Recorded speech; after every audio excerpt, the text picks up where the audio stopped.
Good afternoon and welcome to JESPA and the district bargaining. I don't even know what session it is anymore. 38. I'm just kidding. I have no idea. I was going to guess 8, but I don't know. We're moving on. We'll go around the room for a welcome and then go through the agenda. My name is Darcy Hassler. I'm a paraprofessional at Betty Adams Elementary and the JESPA bargaining chair. Xander Kashub, JESPA president and food service worker. Sarah Smith, preschool. Nikki Saunders, health tech. Sue Ann Holly, Director for Early Learning. Tanya Lopez, Director of Professional Learning. Katie Jeter, Director of Resources for Food Service. Jen Christensen, Labor Relations Director.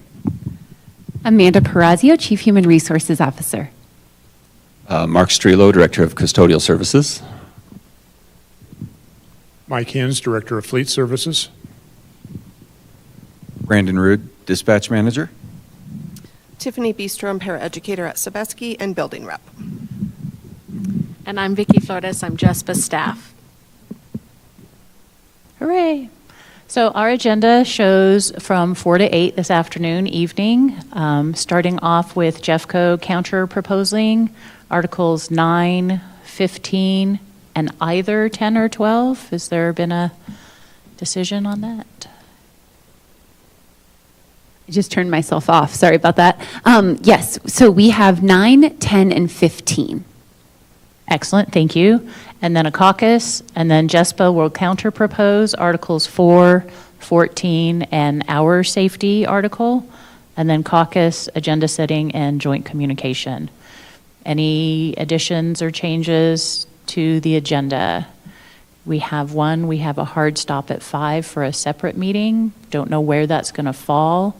When that happens, if you'll be so kind as to, that's when our caucus will happen.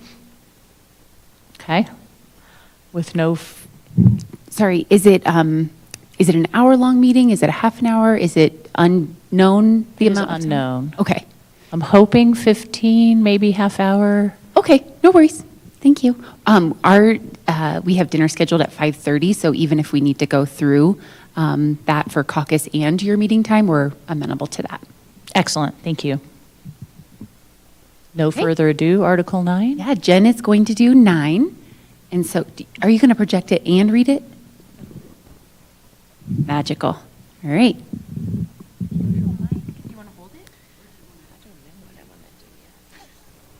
Bring it in. Okay, so Article 9 is really colorful. And so I have a cheat sheet over here. So I am going to just go over those things that we have changed or made edits to or making additional proposals. So the first thing is that we would like to go back to performance management for the title of Article 9. In Article 9-2, we would like to just strike the in front of May 15th. I think when you made that change on May 15th, you just didn't see that there was a the in front of there. So we just are making that change.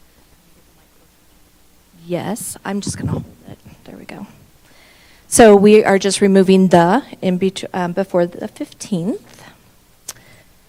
On Article 9-5, for evaluations appeals, we are proposing to revert back to the original language that is currently in the CBA. When pay or eligibility for promotions or transfers. Hold on. It is here for individual marking can appeal that rating to a panel composed of the reviewer's immediate supervisor, a representative from Labor Relations, and a representative from and this should be struck, the JESPA. Appeals must be submitted to Labor Relations within 35 working days for the evaluated employee. We also came down and went back to proposed language for 9.5-2, which is currently in the CBA, as well as we changed in Article 9-5-3, which is currently in the CBA, that says the provisions set forth, I'm so sorry, this should say forth, not from or form, in Article 9-5 shall not be subject to the grievance procedure. The reason that we are specifically stating 9-5 is because we would like to add back in the notice of performance deficiencies from Article 10. The reason that we would really like to have this item in Article 9 is because performance management should not be corrective action. So we are feeling very, what do I want to say? We're feeling very powerful that this should actually be here in Article 9. The one thing that we did change, so we just moved everything back, and we want to let you know that we heard you all, and so that is why we put in Article 9-5(3) that it will just be Article 9-5 that can go through the grievance process. So we heard you. We want to still move it. We want the performance to be in this actual article, but we're not saying that it can't be grieved. So these processes under performance management, such as the letter of direction, the letter of expectation, the performance improvement plan, as well as anything that could happen from those things, can be grieved per Article 12. So that's what we have in Article 9. Amanda is going to do Article 10, and I'm going to continue to share. Thank you. I assume no immediate questions on 9? They might come after a caucus. All right. Okay, so in Article 10, when you're ready, I still see 9 on the screen. That's okay.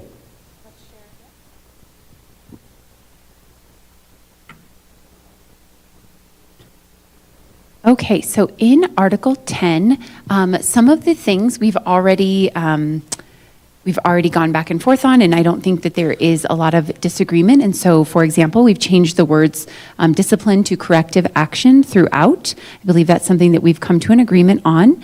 In 10.122, we changed the word in person and via email to in-person or via email, recognizing that not everyone has access to their email readily available. We would like our managers to acknowledge that and deliver notification in person when that is necessary. In 10.125, this is where you'd like to include the language around prohibition of multiple administrators. We're not really sure that this can be possible unless we were to define the term administrator. So there will be situations in which an administrator is being grieved and another administrator is their representative. And so we're not really sure how to get around that possibility. So as a chief, I've been grieved and I am in the wrong one. I'm thinking corrective action. I'm thinking grievance. Forget what I just said. This is corrective action. So there is the possibility that there will be someone who is the direct supervisor and the administrator of that direct supervisor. So in this case, I'm thinking of a facility manager, for example. So a facility manager is not an administrator. They are a direct supervisor, though, potentially, of someone on their custodial team. So they might need to be in a meeting where corrective action is actually being delivered by the custodial supervisor, administrator, during whichever shift it might be. And so although in that particular example, that's technically not two administrators, because a facility manager is not an administrator, I feel like the employee may see them as an administrator. And so if there's any clarification we can help to provide in this. There may be other situations where, for example, a facility manager is being given corrective action, and so therefore Mark might need to be involved, but then Mark is, we believe that Mark should potentially also have somebody representing him, just like the facility manager might have someone representing them from JESPA. And so this is like language that we feel like is not going to be possible all the time. And so if there's something we can do to work through that, we are certainly open to the conversation. As we go down, some of the adjustments are single words. So 10.135, the word is under due process, I believe, just cause, excuse me. And under equal treatment, what we have modified it to say is simply all rules, policies, and penalties will be applied without discrimination. We acknowledge that sometimes equitable is not an appropriate way in which to apply it, and also sometimes equal might look different when somebody has multiple years of the same. If we're doing like progressive discipline, for example, they might not have that treatment. When I say treatment, the employment action might not be equally applied to them than it is to somebody under a first offense, right? If you're first offense, third offense, it's going to look very different. And so we do believe that without discrimination should meet, hopefully, both of our interests in that. Jen discussed performance management and our desire to move it back to 9. And then in 10.2.4, again, this was not language that we intend to strike out forever. We intended to move this to 4.5.4. So in Article 4, with regard to promotional exception, to progressive performance management. So that is around work assignments, we felt like, and so that is where we moved that. And then again, 10.2 moved to the Article 9 evaluation. In 10-renumbered 2, under employee misconduct, we have changed this very first sentence that is, I think, purple, looks purple on my screen. The district recognizes the benefit of a progressive disciplinary process and will follow it when appropriate. Again, there are times when there is a deliberate policy violation or potentially a felony that has been committed that results in immediate termination and not progressive discipline. That is rare, and yet it is a possibility, and so we'd like to suggest that particular language. Everything else in there and in the next one are things that we are good with. In the formal discipline process, under the second instance of misconduct, we put back in suspension without pay, demotion, or final written warning. We didn't feel like the second instance of misconduct necessarily should just be a final written warning. Otherwise, the consequence, there is no consequence for the second misconduct. It's simply saying, like, here's another strike 2 saying, don't do this again. But we do feel as though there should be a consequence when someone has done a repeated action that is classified as misconduct. In 10-2.2, renumbered to 10.2.2, we have modified this language to try to capture what was previously in 10.3.1 and 10.3.2 and 10.3.3. And so we're trying to combine those two and say there may be circumstances in which immediate suspension, demotion, or termination is appropriate, including but not limited to intentional violation of district policy, commission of a felony, unlawful possession of a dangerous weapon, or injury to a child. So again, these are things that were previously stated and things that may require us to circumvent progressive discipline and go straight to one of these responses. And then finally, just a simple renumbering of previously 10.4 to 10.3. Everything else in there are things that we are okay with and have previously agreed to in exchanges of language. Any immediate questions before we move to Article 15?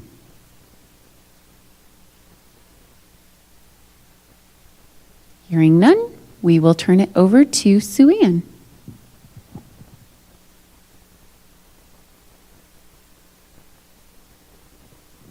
All right, here we go.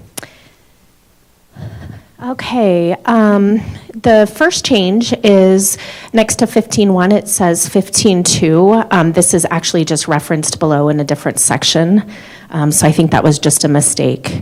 And then we have early childhood instructional partner, the partner to the CDE licensed educator in the classroom, and the early childhood instructor, ECI, one of 2 full-time early childhood qualified non-CDE licensed co-educators in the classroom. And we did strike the new early childhood instructional support, qualified support. We struck that. Then 15.2, classroom supports. Everything there remains the same, except for 15.2-2. Staff will receive notification of the supplementary materials allocation prior to the school year. We said within the first month of the school year, and that was really just because we don't always have the allocation until we have enrollment numbers of how many students are in the classroom, and we want to make sure there's enough materials for how many students. So it would be within the first month of school. Then 15-2-1 was changed to 15-2-5 just to distinguish the article, or 15-3 to distinguish the article communication and collaboration. Then 15-3-2 for the preschool advisory committee, we struck the committee shall be comprised. I think this is actually what you had before, though. It's blue, but I think you had crossed this out before, if my memory serves me. Representative groups identified by the Early Learning Office to support preschool, including the following, and you had added to JESPA, preschool staff, to JCEA, special educators, certified preschool teachers, and 4 administrators. You had added at a minimum, additional members may be added with mutual agreement between the district and JESPA and JCEA, and we kept that in. For some reason, it's showing up as blue, but that is what you added, and we kept that in, and we're absolutely okay with that. Then 15-3-3, we just changed. So a preschool ESP involvement at family conferences IEP meeting will be subject to prior approval from, it said central supervisor. We struck that and said building administrator because we don't have, in central, we're not supervisors to preschool staff. The building administrator is the supervisor, so we don't approve building. We wouldn't approve whether any preschool staff would attend those. And then we added that the ECIP may flex non-student contact hours to attend with the approval from the building administrator to attend those. 15-4-1, we did strike all curriculum trainings are required trainings, and we added that ECIPs will be invited to attend all curriculum training always, but they're not required for ECIPs. Then the next change, everything else was the same. The next change is not that we're striking all of this preschool employee wage placement, but this is going to be, the preschool wage schedule will be presented with Article 6. So that's a function of HR and not something that we would be responsible for, that wage schedule. And then, let me make sure.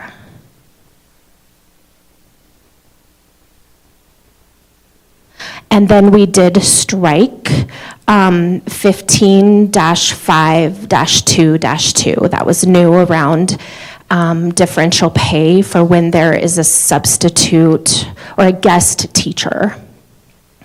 And then those are all of the changes. Any questions?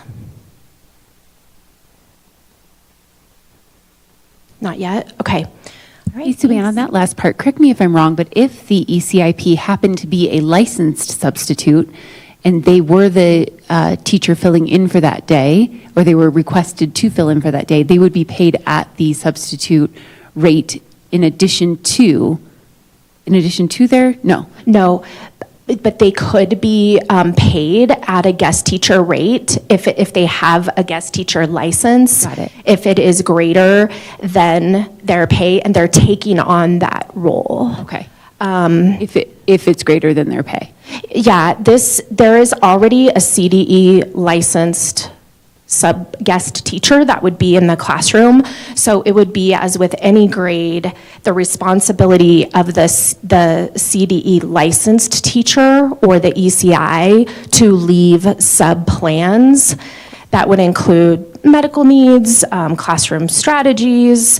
So we want to make sure that that is understood. So quite frankly, it's not expected that an ECIP would have to take all of that on, but the teacher should be leaving those guest plans for the guest teacher. Thank you.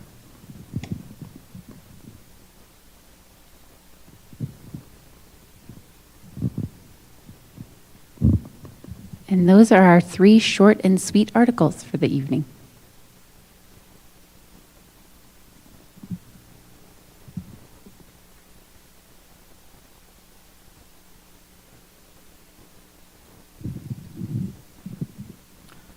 We're going to caucus, coalesce questions so that they are thoughtfully presented. 10 minutes? 15. So coming back at 4:40, if my math is correct.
And welcome back from caucus. We've just asked the district to pull up Article 9 just so that we have the right verbiage going on. And while Jen's taking care of that, I can just bump into one question. The panel that you want to have convened, can you talk more about when that has been called or what circumstances you foresee that happening?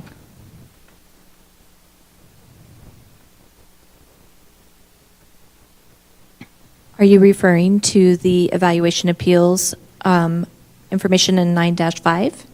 Yes. Okay, that is current language, I believe, that's already in the article, 9-5, and we have not so far have had a evaluation appeal since I've been in labor relations.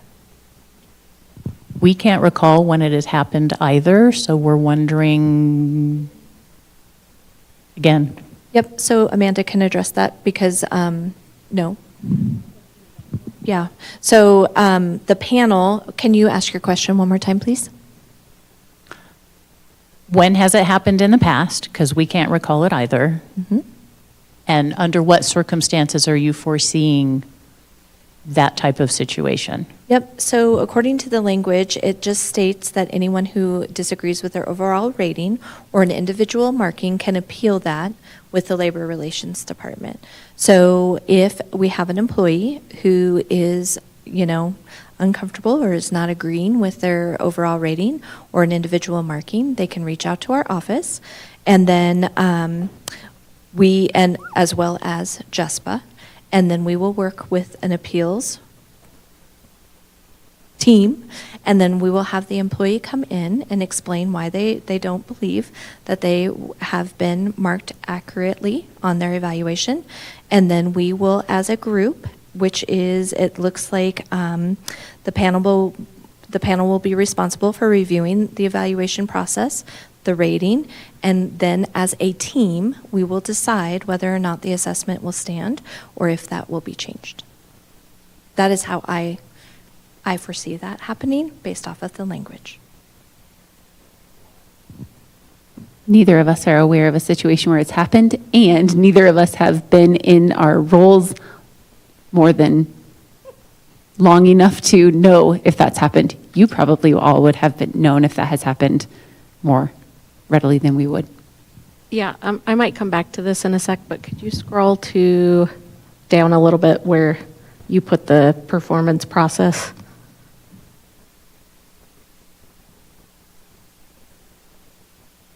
Okay, keep going. Right about there. We believe this is a direct copy from what is in Article 10 now for performance.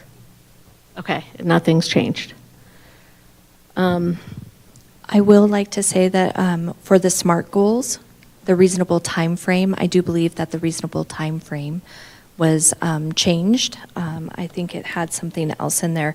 Just it didn't really relate to what a SMART goal is, and so we used the language from there. But by moving it, everything looks like it is the same, and so we can't update that. But let me take a look at it really quick. I'm sorry. Okay, so, I think we just want to talk this out a bit to understand it for our counter. So 9612 on there, right below that where it says letter of direction / evaluation documentation.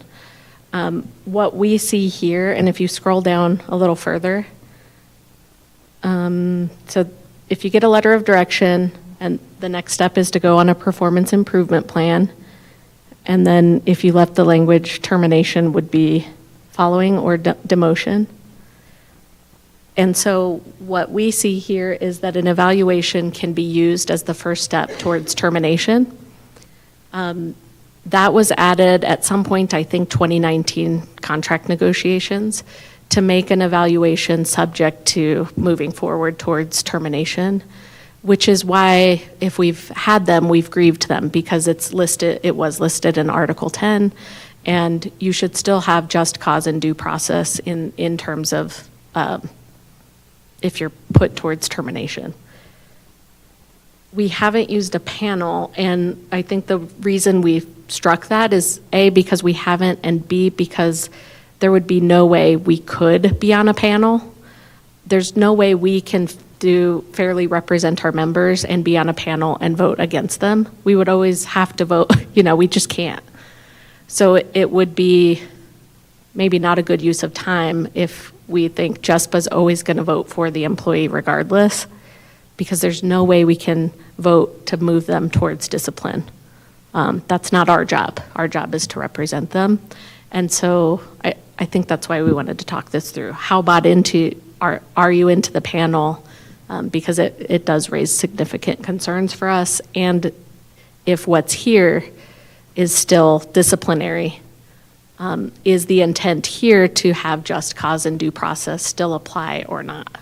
So the panel, I think it would simply, and I don't think we're married to a panel. We're trying to figure out what kind of process might there be should an employee have a disagreement with an overall rating or an individual marking. Not their performance evaluation is to the point where it results in a PIP.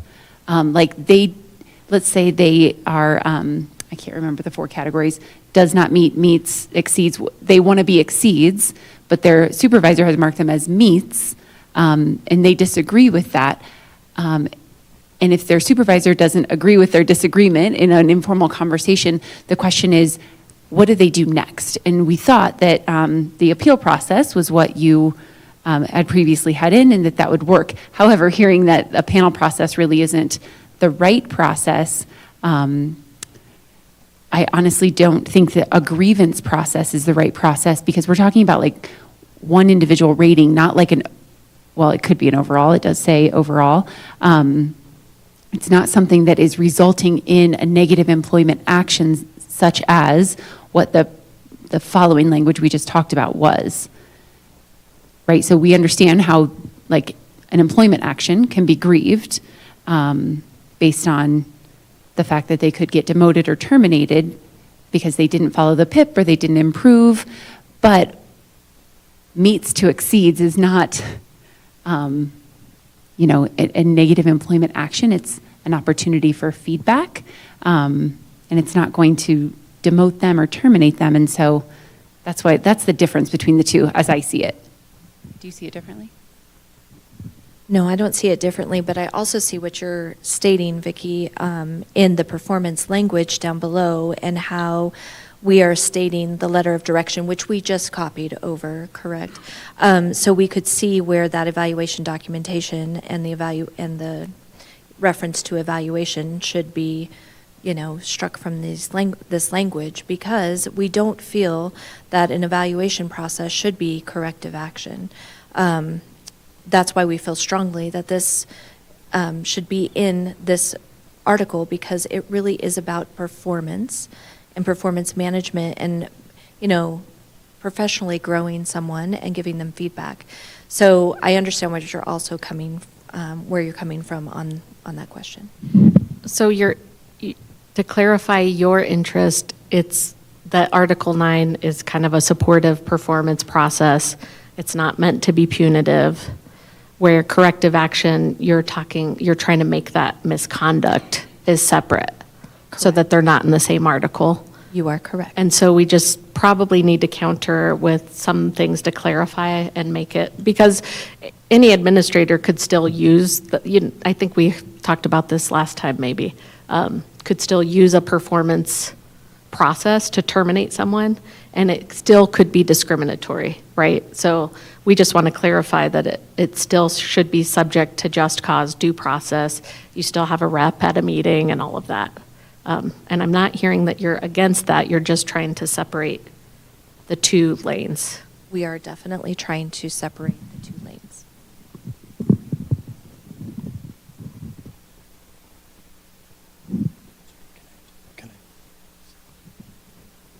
Okay, I knew that we're going to be countering Article 4, but I also just had a question, kind of how this aligns with your proposal of having evaluations you want to strike the language to have evaluations not be used by a selection committee in hiring processes.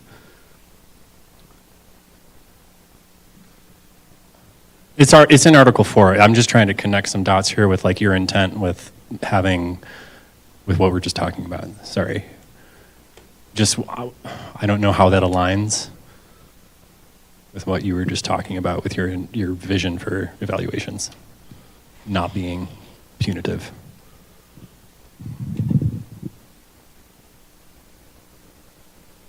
I think it's 443.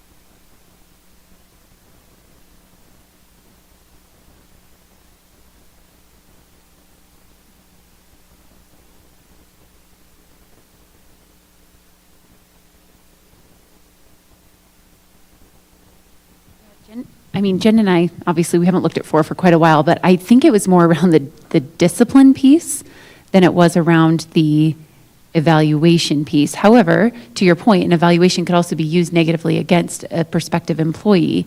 So,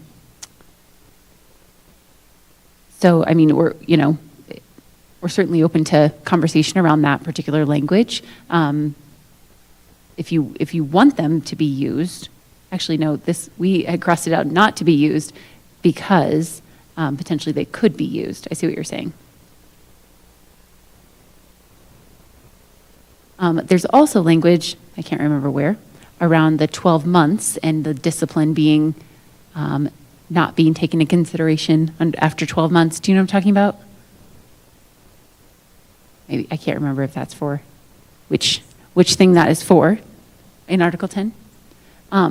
And so I don't know if we need to qualify that, like after discipline has been, disregarded under that other context, then it shall not be used.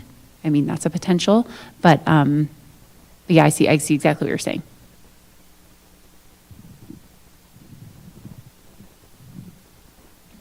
Okay, moving on to Article 10. I'm confused as to why Mark would need representation. Not Mark in specific, that was just the example that you brought up. Why would a director need help if the director's the one bringing the corrective action? What support? So you called on me, so I'm going to try to answer the question. We just have this thing going on, Mark. I have certainly never gone into a meeting and felt that I needed representation in that meeting, unless, of course, I was the one being looked at for performance or whatever the case may be. Some other examples that I think aren't necessarily specific to my department. We're talking about having more than one administrator in a meeting, I assume. For corrective action. For corrective action. We will have situations quite often where we have a department supervisor that is conducting the meeting, and we will need the principal's input, for example. That creates a situation where there are 2 administrators in the room. The time that I would say that I would like to have another voice in the room, or even just another set of eyes and ears in the room, is in the case of needing a witness more than representation. I think that's probably a more appropriate term. Another dynamic that happens that may or may not be specific to my department is we will have a field coordinator that is working with an employee on, hey, this is what you can do, with a trainer, mentor, coach model, which is what we're going for. Oftentimes we'll want that person to attend that meeting so they know how to take the next step, because a fact-finding meeting does not necessarily indicate that there's going to be corrective action. That fact-finding meeting may reveal that they need training on this, and that field coordinator is going to be the one to provide that training. And so that's another reason that we would want that person in the room. So to your point, I don't need representation, but I may have another stakeholder in the room, whether it's a principal or a field coordinator or who that is. So, I actually have a great example of this. So when I was a principal, I did work with someone from Mark's department, and there was I'm not sure if it was actually corrective action or if it was more of fact-finding. It was around the building maintenance score and needing to correct that. And so I was in the room as the principal, but technically I'm not the supervisor of the facility manager or the PM custodian. I can't even remember who we were talking with at the time. But the field coordinator, or actually I think it was the daytime supervisor, maybe the nighttime supervisor, was there, and I was there because I was the building person, but I wasn't providing the corrective action, but there were two administrators in the room. So there are situations where this does happen. Even though I wasn't the supervisor, I was still an administrator, if that makes sense. It does. We're just trying to bring up the fact of, when your boss and your boss's boss and your boss's boss's friend, and you're just trying to tell me not to pick my nose in public, doesn't need all that. And I know I'm being facetious, but that's the point we're trying to make.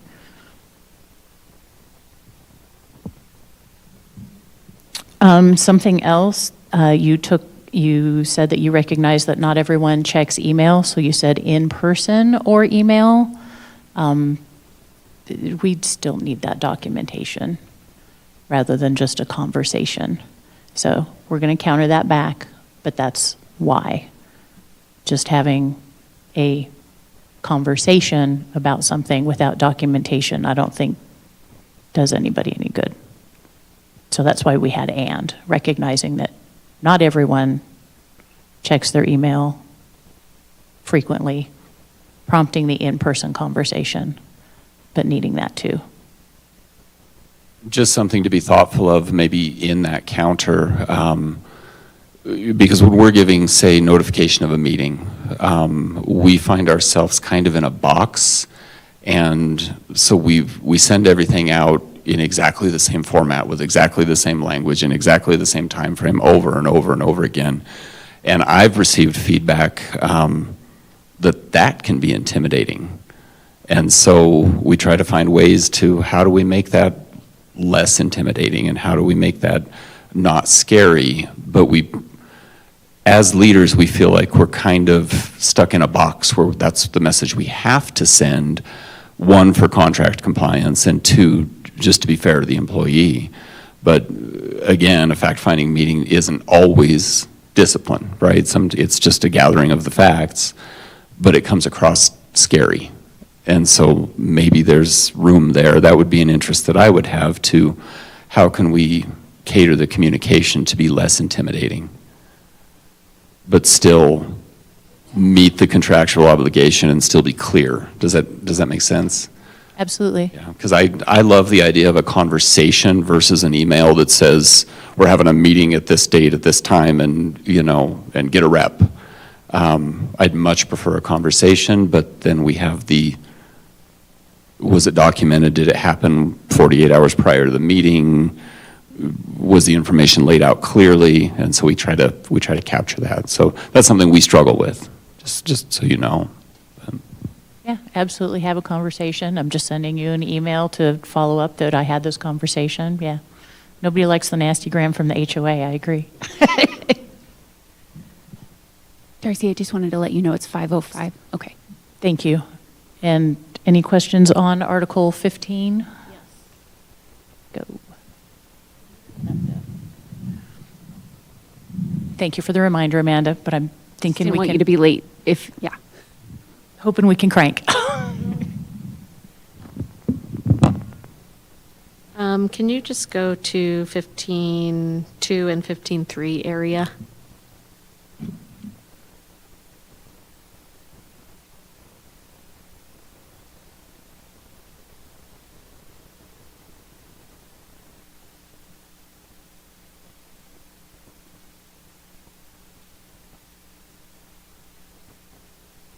Maybe 15.3.3, stop there.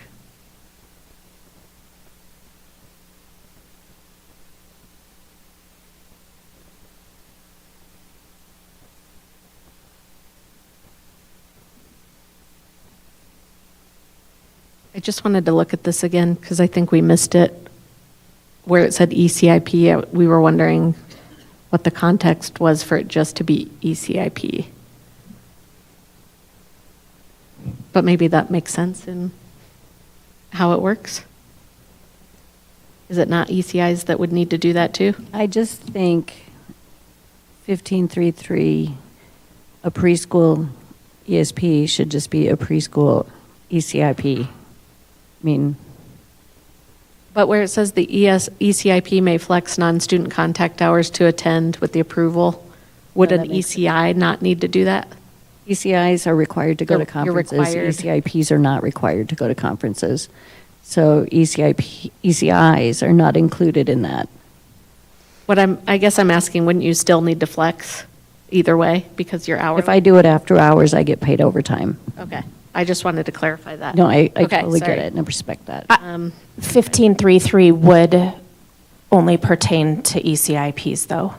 Okay. Sarah's right. So ESPs above should say instead of ESP. That's where I saw. Yeah, it too. great catch. Quickly? Yeah, Okay. great catch. That's where it's confusing. Yeah. Gotcha. There are times when the ECIP may advocate to attend, they might have a special relationship, or the teacher might see, or the family might, there's just rare occurrences where that could happen, so. I know we have many ECIPs that really, really enjoy going to Yeah. conferences Yeah, and should be allowed to participate. agree. Yep, absolutely. Okay, the only other thing was 15-2. That change there We didn't. do isn't that. a counter necessarily. It looks like a new interest in new language, and the district didn't present this as an interest to bring in the beginning.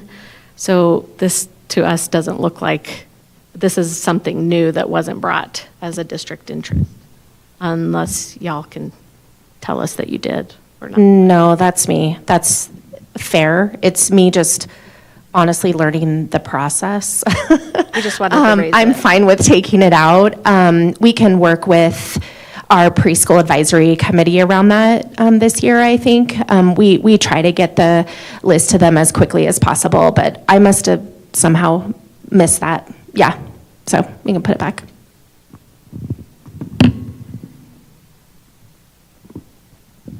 And then the very last thing is up at the top. You didn't give a reason why you're striking E ECIS. Definitely, I can give a reason. So the ECIP role, there is the ECIP in some schools is a part-time position. I'm talking about the float. So we have a full-time ECIP that's in the classroom, and then there's another ECIP. And sometimes in some schools, they are more of a float position. We don't call them floats. They're much more than that, and they might be half-time. In some schools, they're actually full-time, depending on the program. And in some schools, actually, building administrators and a few might even buy up that time so that they have a full-time person to support with their programming. So all ECIPs, regardless of whether they're full-time or part-time, they have the same training. They have to have the same training regardless. Some work fewer hours than others. And so we thought creating a different job description for them, when many of them actually might work in small groups, they might cover, but both ECIPs really do work that supports the preschool program, both of them equally. So my understanding is there are some that cover that are not licensed to be alone with more than two. Yeah, So that's where the ECIS came into my mind. yeah. We actually checked that, Sarah, and right now, I believe, I'd have to check my number with Courtney, and I'm happy to get that number. I think there's like 6, and we're working to ensure It's all ECIPs should have the same training so that they can be left alone with more than 2 kids at a time. So we're down to a handful, and they're working on getting that training so that every ECIP has that training. So it really is, like I said, I don't have the exact number, but it's really minimal right now. There's not a lot, but Yeah. there are some, so that's helpful on that answer. Yeah, that's it. Okay. I'm going to follow up on tag on that because I know there are people who are not ECIPs who are supporting during that time. Oh, yeah, definitely. Yeah. Paraprofessionals, for instance. Yeah, and that could be the case, and in that case, they're not able to be left alone with more than 2 kiddos ever. And they might be covering or supporting with breaks, but they can't be left alone with 2 kiddos, Right. with more than 2 kiddos. My pushback on that is I would like to know that everybody that is within the early childhood classroom is part of our working group and could be part of the early childhood JCPK. Okay, I think, I know occasionally, the principal might, like for an example, Darcy, would be, we give a certain amount of hours per student of additional ECIP. That just began recently this last year. And so a building administrator could have a ESP, and they have 3 hours within the building. And they might get 2 hours of ECIP or 3 hours of ECIP. So they want to offer that employee a 6-hour position if they are interested in it. And some employees are interested in having more hours, and so they can serve a dual role, and then they're able to get more hours, and they're still in the building. And this is one way that they can also do that sometimes. So they might be a para or an ESP that is not an ECIP, and they might be supporting in that way, and they are able to get more hours. And that's great. I would like it would be nice if it were an ECIP that was offered a para position and not a para position offered an ECIP position, because there's different licensing. And so to have,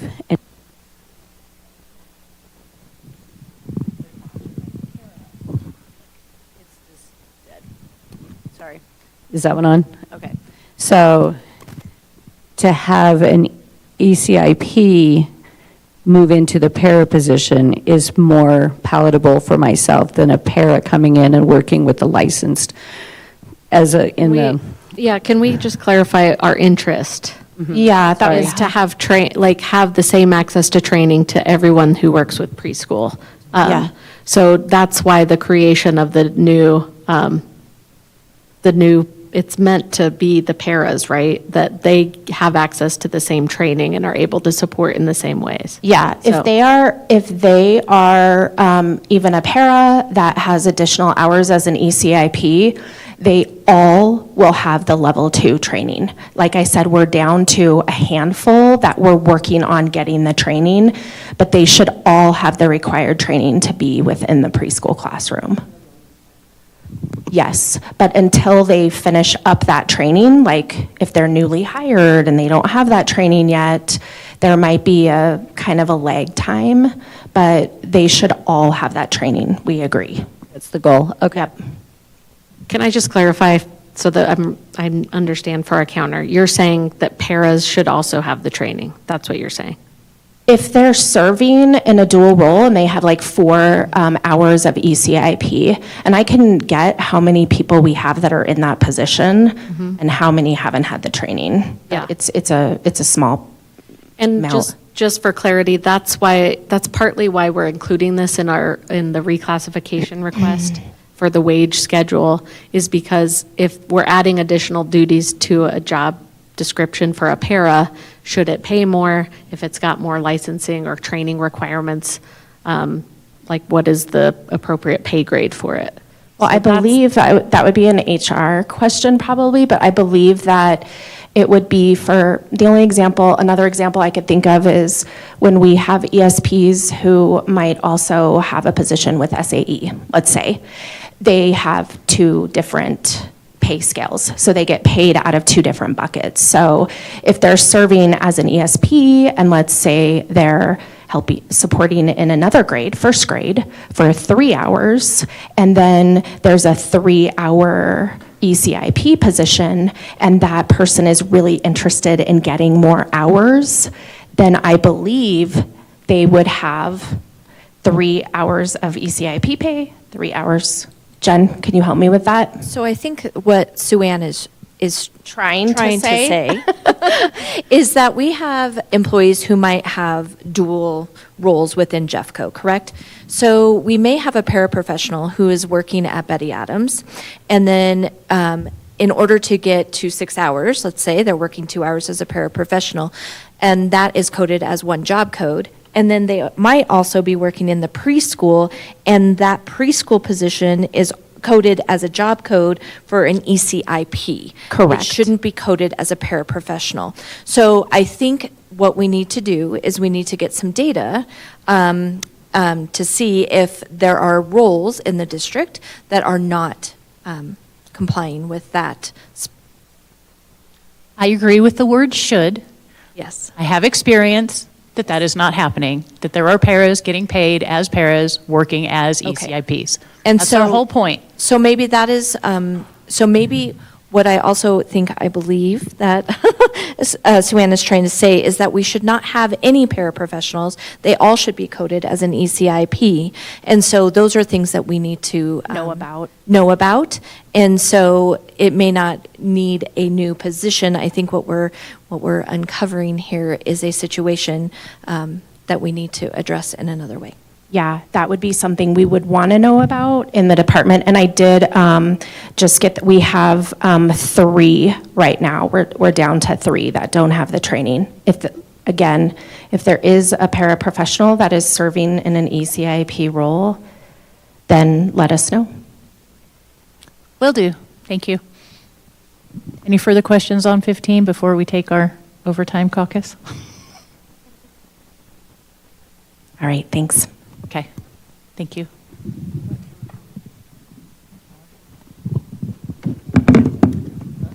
Hour? So I give you a...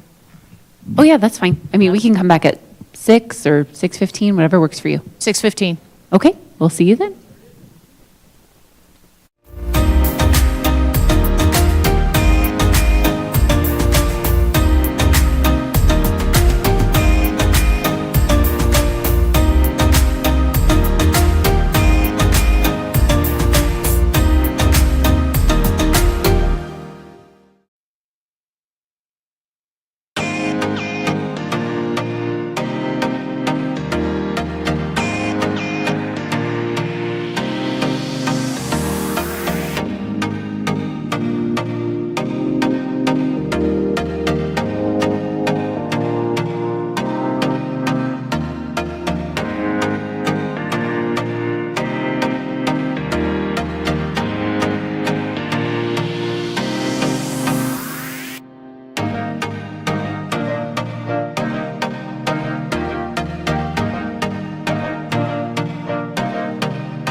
All right, and welcome back.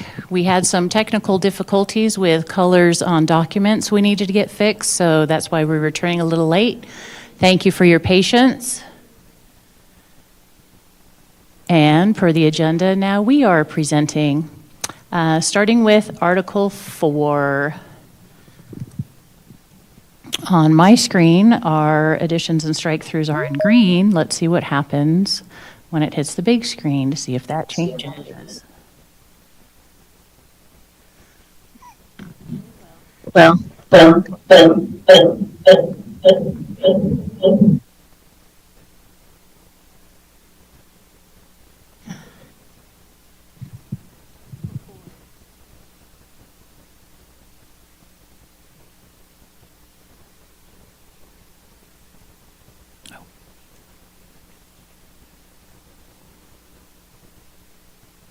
So this would be Jespa Bravo, even though it says District Alpha. Thanks for the fun. Okay, so it's not green on that. That would be fuchsia. And I'm just looking at the very first word, staffing. We're striking staffing. So whatever color you want to call that, that's the color that our changes are. So we're keeping it hiring and work assignments, adding some verbiage in the Zoom. Okay. Adding some language in 411. After opportunities for transfer in compliance with 4-2, the district must post all new or existing vacant positions. And I know this is new language, but it was one of our interests, so we're incorporating that as well as the counter. Vacancies are new language, must be advertised on the Jeffco job board and may be advertised internally and externally. What we're getting at there is sometimes it's just on an outside LinkedIn or this or that or the other. Internally and externally might be thought of as internally in a office or a building, as opposed to what we're thinking of as the job board is internally, and externally would be something besides the job board on the internet. So that's why we're trying to make that distinction and that clarification there. We did have a question further down, but fine with the language that you proposed to attract a diverse pool of qualified candidates and provide current employees opportunities, fine with all of that. What's highlighted is regular updates. We're not opposed to it, we're just confused on what that means. We need a little bit more clarification. How regular, what kind? We didn't want to get into the weeds on what we would like, because I don't know if we need, daily updates on what's there, but what are your thoughts there so that we can move forward? Reinstating the last sentence, postings must not contain language that discourages applications, i.e. strong candidate is applying or that kind of thing. Moving down to 412, changing shall to must, job postings must follow a standardized template. And current hiring handbook, we've got some changing on that throughout, but since that was your language to start off with, current hiring handbook, that's what we're going to change to be consistent. And we just added the shared with JESPA. Change jobs will be posted to jobs must be posted for a minimum of 5 days and must include the following information, keeping the bullet points that you had that was our spread out language, and changing after department and specific location or geographic/articulation area and crossing through when appropriate, because it might not give a specific location, but it will give a general geographic or articulation area.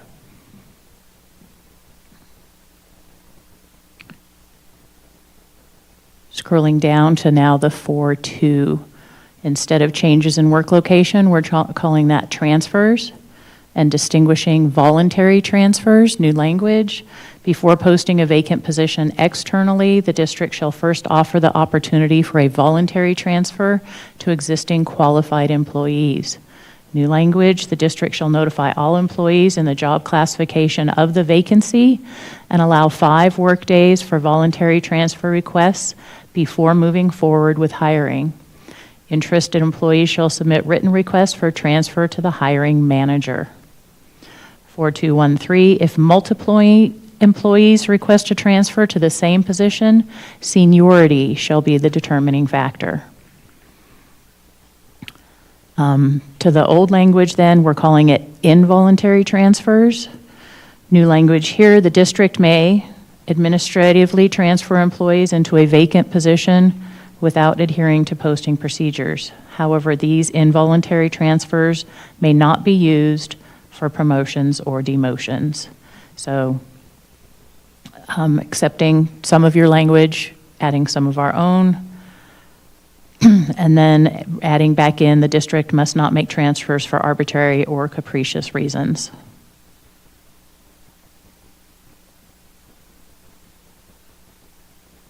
Striking through what was there, if an employee is interested in a lateral move or promotion, they must apply for the position. So thinking that has been taken care of in a voluntary transfer. In cases of involuntary, we struck through ongoing and struck through administrative transfer. We're just calling it all involuntary transfers. Moving on to 424, adding a sentence there, striking through administrator overseeing the transfer and adding the word district. So the district must solicit employee preference for location if there are multiple vacancies. Adding new language, if multiple employees request a transfer to the same position, seniority shall be the determining factor, again, to echo the language from the voluntary transfer.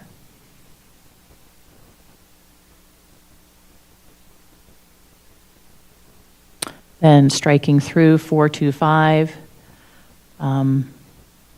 if JESPA determines the reason, may file a grievance, because we believe that we always have the right to file a grievance. We don't need to specify that. In 4.3, application process, changing the verbiage from employees who wish to seek a job opportunity, changing it to employees seeking a vacant position must apply for the open position on the Jeffco job board. Striking through the, in accordance with this article, and desiring a vacant position must apply, just cleaning up that language. New language on 432, applicants will not be screened out for arbitrary or capricious reasons. If an employee is screened out of consideration due to not meeting minimum qualifications, our position is that that is the only reason to be screened out, is you do not have the minimum qualifications for the job.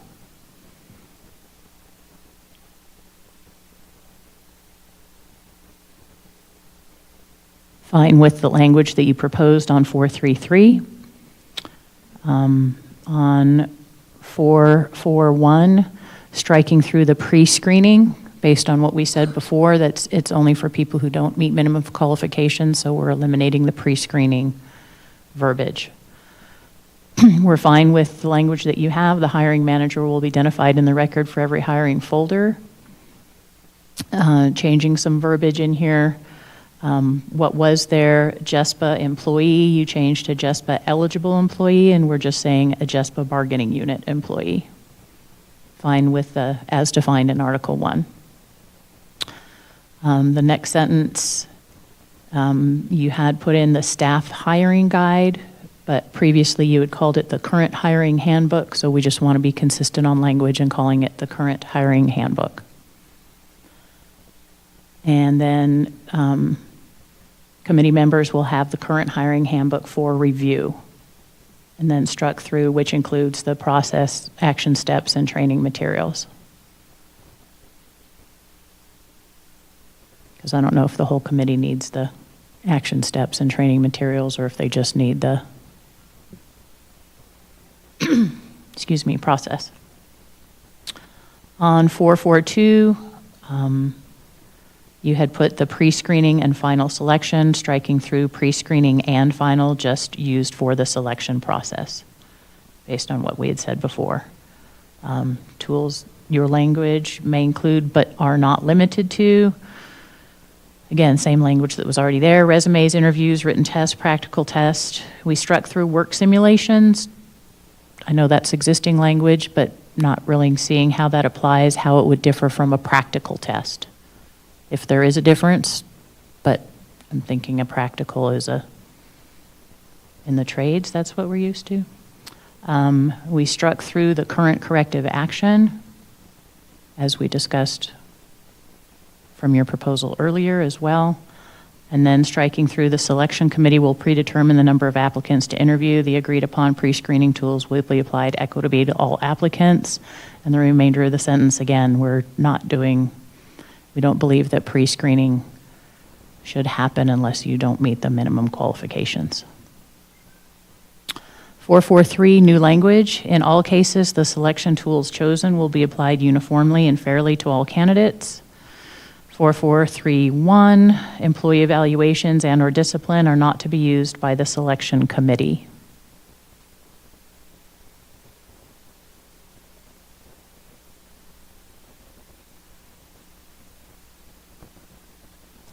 And then 444, striking through the collaboratively developed selection criteria that they develop. And reinstating the word including, the selection criteria including, again, the original language.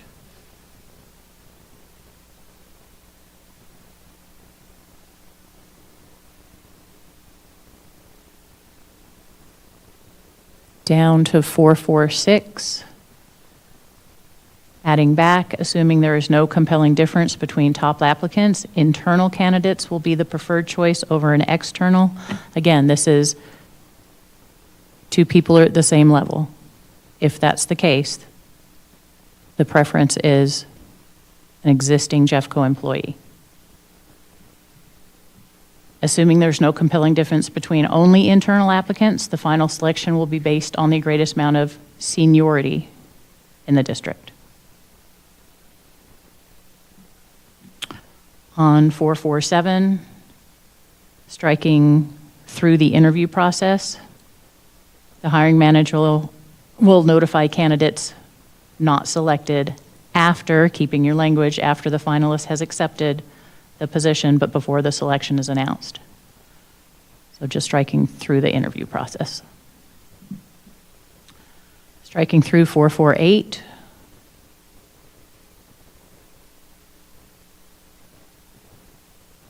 And 449. Adding in 448, a JESPA representative may request and review the hiring bid folder within 10 work days of becoming aware of a potential grievance. And we pulled that out of 12 and put it in here since it's part of the hiring process. Probationary period, adding a new distinction, 451, newly hired employees. Striking through those hired into a new position and newly promoted and just keeping it the newly hired employees will be on probation until 90 days. Striking through the 180 days. And striking through the respective position because it's, again, just newly hired employees.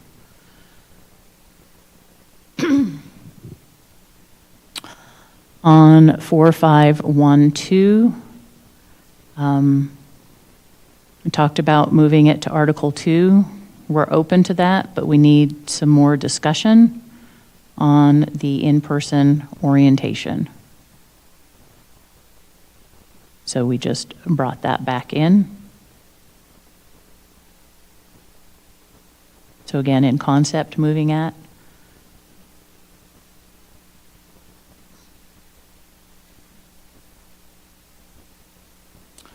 Four, 5, 1, 3, adding some verbiage, the employee will no longer be, again, at the end of the probationary period, your language, if the employee supervisor determines the performance is satisfactory, the employee will no longer be on probationary status, striking through transition out of probationary status.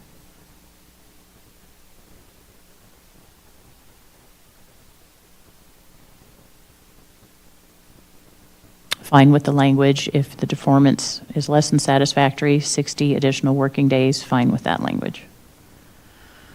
4515, newly hired probationary employees are not entitled to just cause provisions of Article 10. Because I'm thinking that's getting to where you're going. 452, promotional probationary period, not 180 days, 60 days. 4522, the assignment shall instead of will. I don't know why will didn't get struck through there. And then it says, so if someone's been promoted and it doesn't work out, then the employee may be administratively transferred into a vacant position, not necessarily will be. And the reason why we moved it from 455 up to 451 is we wanted to make sure, making the distinction, it was newly hired employees, not promotional employees, not having just cause.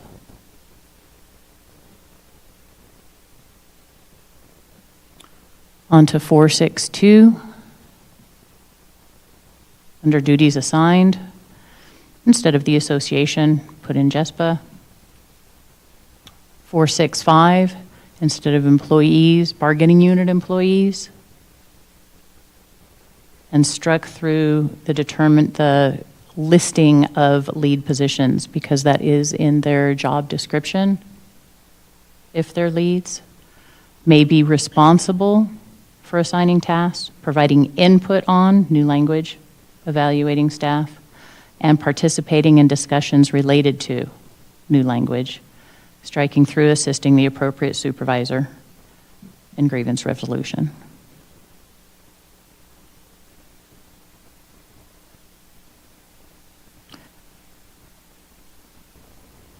Changing the language of be required to make recommendations in case of employee selection and discipline. Changing lead employees may also relay concerns and operational feedback to supervisors rather than making recommendations. New language, clarifying employees in lead positions will not assume administrative decision-making authority and will not issue or recommend disciplinary action as opposed to feedback. Conduct formal evaluations, hire, fire, promote, demote, transfer, or reassign employees, or act as a representative of management in any meeting. Leads will not be held responsible for decisions made by administrators, nor to be disciplined or retaliated against for failing to perform duties beyond those listed in their job description or this article. Bargaining unit leads shall retain all rights under this agreement as JESPA represented employees, including the right to union representation and participation in the union activities without retaliation or discrimination.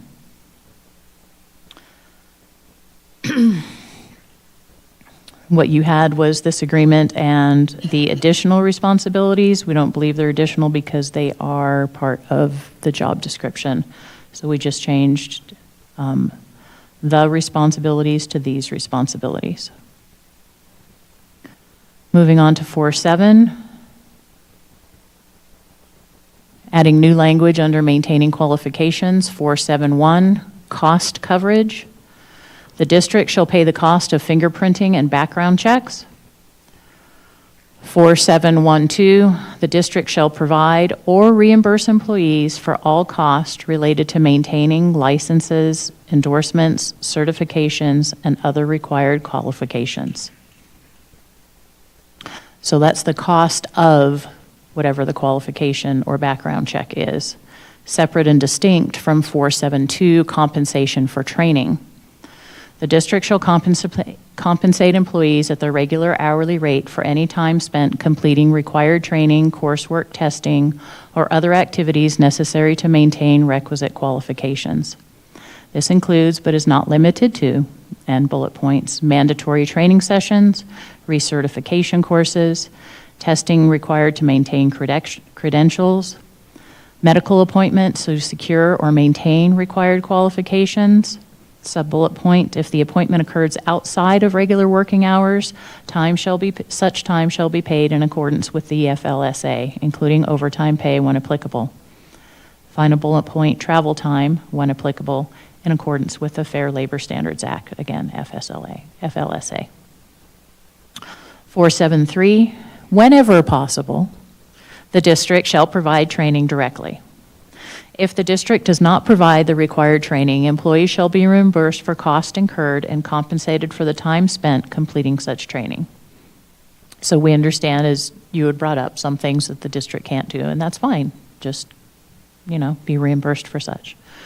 Employees shall be granted paid release time if training or coursework is scheduled during their regular working hours.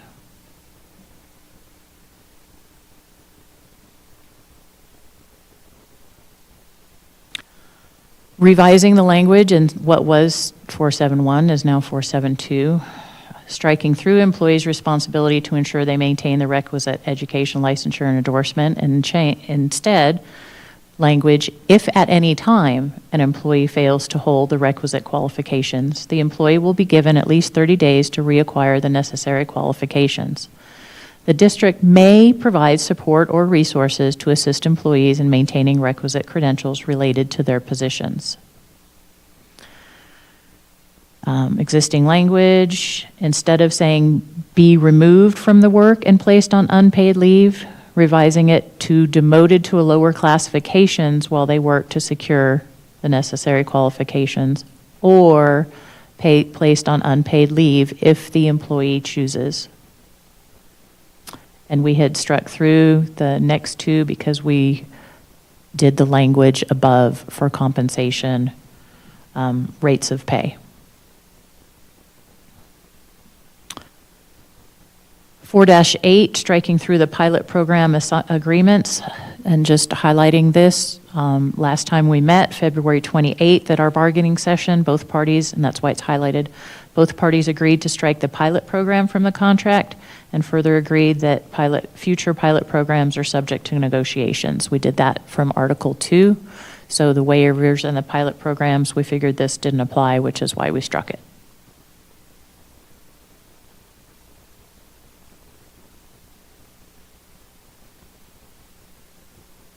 On 4-9, multiple jobs, it was broken up into 2 paragraphs, and just to comply with our numbering systems, we just numbered that 492 rather than having a separate paragraph as such. So it is red language. It's not new language. You just made it 2 paragraphs, and we're just putting a number in front of the second paragraph.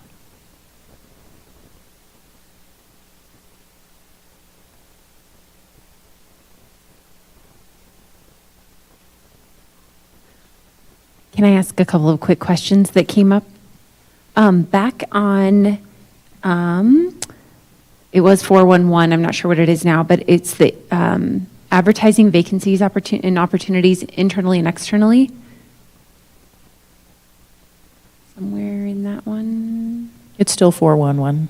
Okay, so I just wanted to, for the record, note that internally and externally means something very different in our talent acquisition and with our applicant tracking system. So we can post things only internally on the job board for current employees to see versus posting it internally for current employees to see and externally for non-employees to see. So when we use that language, that's what that means. It's not actually meaning on internal job like bulletin boards and external like Indeed and Monster type sites. And so if we need to clarify that further, We've had conflicting information about that from other people at other times. Sure. So that's why I kind of wanted to draw attention to that. So maybe, we might have to add some clarification just because I don't want, we can do it just internally. There's no law against us posting things just internally. We try not to solely post things internally because we certainly want to draw as many qualified candidates as we can, especially when we have multiple openings for some particular roles. Bus driver, for example, right? There's like a lot of them open, and so we want to post those both internally and externally. But yeah, I don't want there to be confusion moving forward that those are different than the Jeffco job board. Does that make sense? I think what we're getting at, we had a lot of issues last year with finding that jobs were posted at all on Jeffco's website. And Like not posted ever on the job board? right. And so we had equal pay for equal work act complaints regarding positions that were not posted at all, like bus driver or bus assistant positions. And while we had a staffing crisis, and found that like there were some posted on Indeed at some points. So I think what we're trying to clarify is they always must be on the job board, and if not, that would be a violation. While it does say internally and externally, we just wanted to clarify what that meant. Yeah, So, yeah, I think we're on the same page with what we're trying to clarify. Yeah, when you say maybe advertised internally or externally, like, I'm fine with that language. I just want to make sure that you know that that means that we could classify a job as internal only, and only internal current employees can see it. The prior language that was struck, that is in our contract now, is the vacancies internally and externally, meaning there was never an ESP job posted internally. I think what you're getting at, though, might get at our proposal on transfers, like internal lateral opportunities could be a way to get at bidding, potentially, so that might be something worth discussing. Okay. We're just trying to get at, you can't only, let's say, you can't only post this one position on a bulletin board at a transportation Got it. terminal, but you could, you just have to also do it on the job board. Internally on the bulletin board could be internally, externally could be Indeed. So maybe we just need to define the terms. Yeah, maybe we just need to maybe also advertised internally and externally on other sites. So that, I think we'll get at what you're trying to say. I had another question somewhere. Great clarification, because that's what this is all. Totally. I don't remember where it was, but I did have a question about the language at the very bottom that you added in. It said a bargaining session on 2/28/25, but that's in 2 days from 18. 18. Thank you. I was like, what? I'm with you now. About the pilot. Don't you know the future? Yes. Come on, Amanda. Well, I actually thought you meant 2/28/24, and I was like, are they referring to something that happened No. last year? And I don't. Last have any week. idea. Oh, Okay. yeah, typo, we mean last week. Okay. Thank you. When Now we I'm with talked you. about pilot programs. Okay. Yeah. Did anybody else? Did I- Okay, go ahead, did I Tanya. fix that? I had a question around compensation for training. So if, and I'm assuming people are going to professional learning or training on their like, work day, and so I just wanted to get through to what your intent was and something behind that in the world that I live in for paras and secretaries and some of the custodial work, and we offer learning when employees are scheduled to be. Are you encountering instances where that's not happening? Where's that? So, for example, when I'm planning professional learning for paraprofessionals for next school year, I bug my friend Jen for days and days and weeks and say, do you have the day's work calendar yet? To ensure that we're putting professional learning for paraprofessionals on the day's work calendar. Same for secretaries. When do secretaries return? That's when we're scheduling Secretary Institute. When we work with different departments, we're asking them, when do your employees return? Those are sort of the days. And so they're always, so in my mind, that means they're compensated for that. Can you talk a little bit about this language that you put in around compensation for training. Is it including outside, like, just a little context, if you will? On the whole, I think you're okay, Tanya, and I appreciate the advocacy you're doing there. But we also want to make sure, and the reason why we put medical appointments, right? So bus drivers who need to get their CDL and medical behind that, that they're paid for the time at the doctor's office, that they have to get that to be able to be the bus driver. And that may be during a split shift or an off time, and want to make sure that that's paid time. And can we just clarify, this is different than Article 14, professional learning, because this is under our maintaining qualifications. So if you need a license to do like an electrician or anything that's required to hold your job, not professional growth type learning. So that's kind of the difference.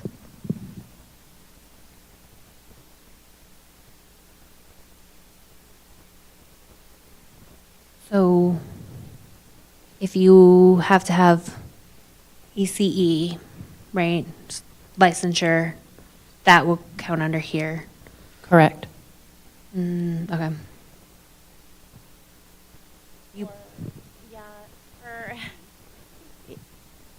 For the ECE licensure, there is enough time within the non-student contact hours, so they're able to take those classes during the time that they're at work. So it's not the same example, I don't believe, because and we pay for the background checks, so it's not the same example as like going to the doctor or some of the other qualifications. It's a little different.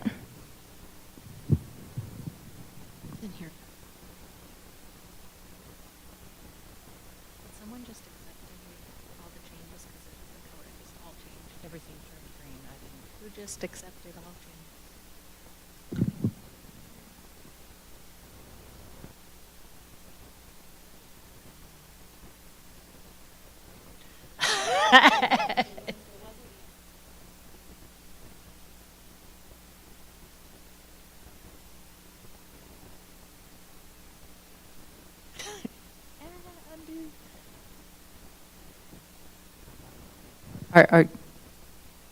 Settle down.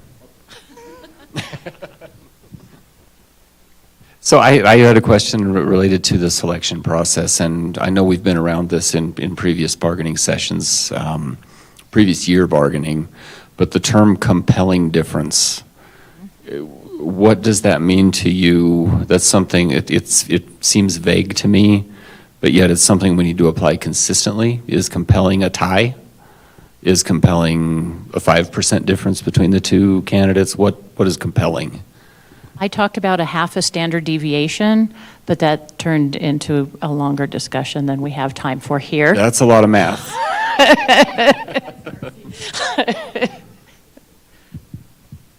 Half of a standard deviation. I'm just wondering if we need to come to some consensus as to what is compelling, because compelling to me may be different than what's compelling to you. Right, And it can't waver, right? It can't be inconsistent with every folder. right. So, We did not put the word equal. or meaningful. Thank you. It used to be meaningful. Used to be meaningful. Yeah. So more conversation to come, potentially? Sure. Okay. I'm trying to think of how to word this. I think it's really important because for Mark's group, for instance, he may think 5% is good. Then we might move over to Katie's group, and hers is 2%. I'm throwing out numbers, of course. So we are not using consistency throughout. So I think it is really important for us to define what compelling actually is. Okay, the problem is that everyone's doing point systems differently. So if you have a total, you have a lot of totals that are 300 total points, it seems like. It seems like that it always gets to around there, or there's ranking. But I think you've changed that. And I don't know, y'all might use in food service a system that gets at 50 points total, because everything's a point.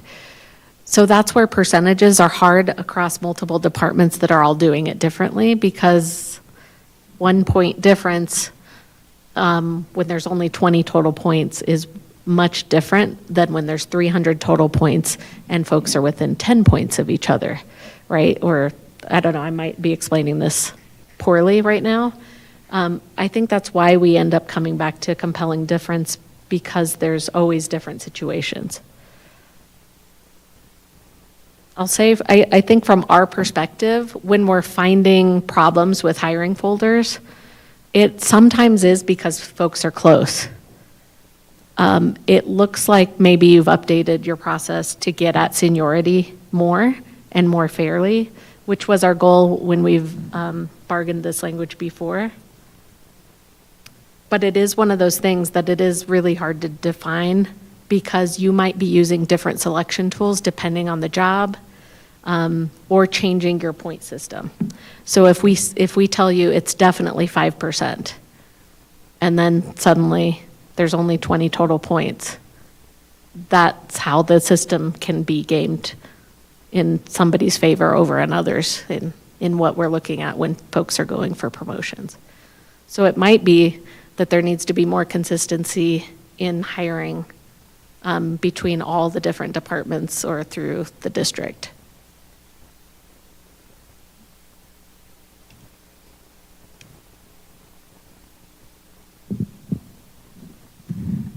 I completely understand that with the different point systems, and of course my lens is focused on my department. Just for example's sake, you're correct, we have updated our system, and we've made everything, each category is worth a total of 100 points, and there's typically 3 categories plus the seniority. We are currently using 5% as a compelling difference, because we had to assign a consistent number that we used on every single folder without deviation.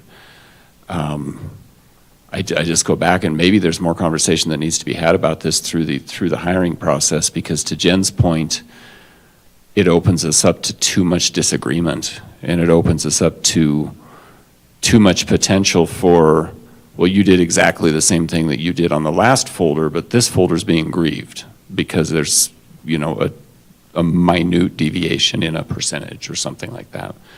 And I think there's some time wasted in that process. So I don't know the answer, but I think it's worth talking about for sure.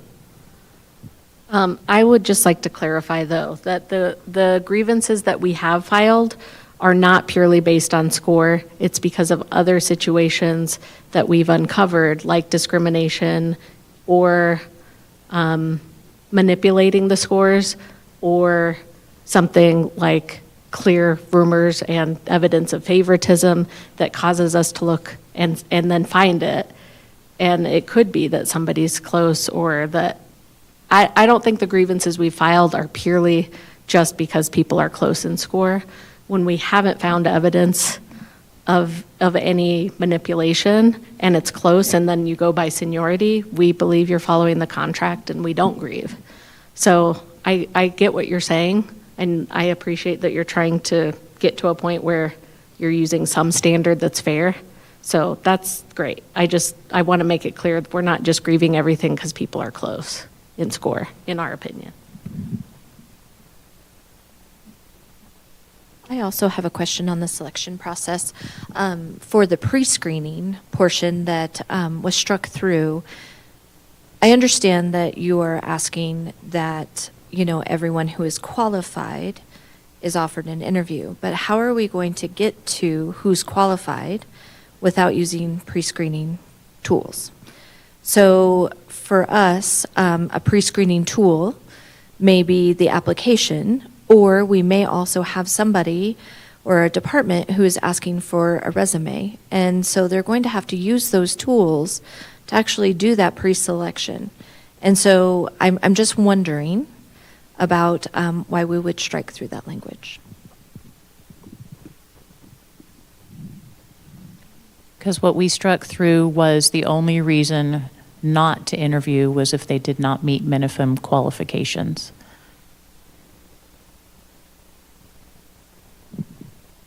So we didn't completely strike through screening out. We're just saying applicants cannot be screened out for arbitrary or capricious reasons. And so it should be that the employee hasn't met the minimum qualifications of the job. So often the district does screen folks out. Let's say you have somebody that applies for an FM5 position that has worked never in anything related to, right? You would screen them out, and we wouldn't hold you from that because they don't meet what the minimum qualifications in the job description are. What we've gotten into is arbitrary cutoffs where clearly qualified candidates have been screened out for being a point under the next, like if a principal's saying, I only want to interview 3 people, so screen everyone else out. And so 2 qualified candidates get screened out. That's what we're trying to avoid here. Anything else?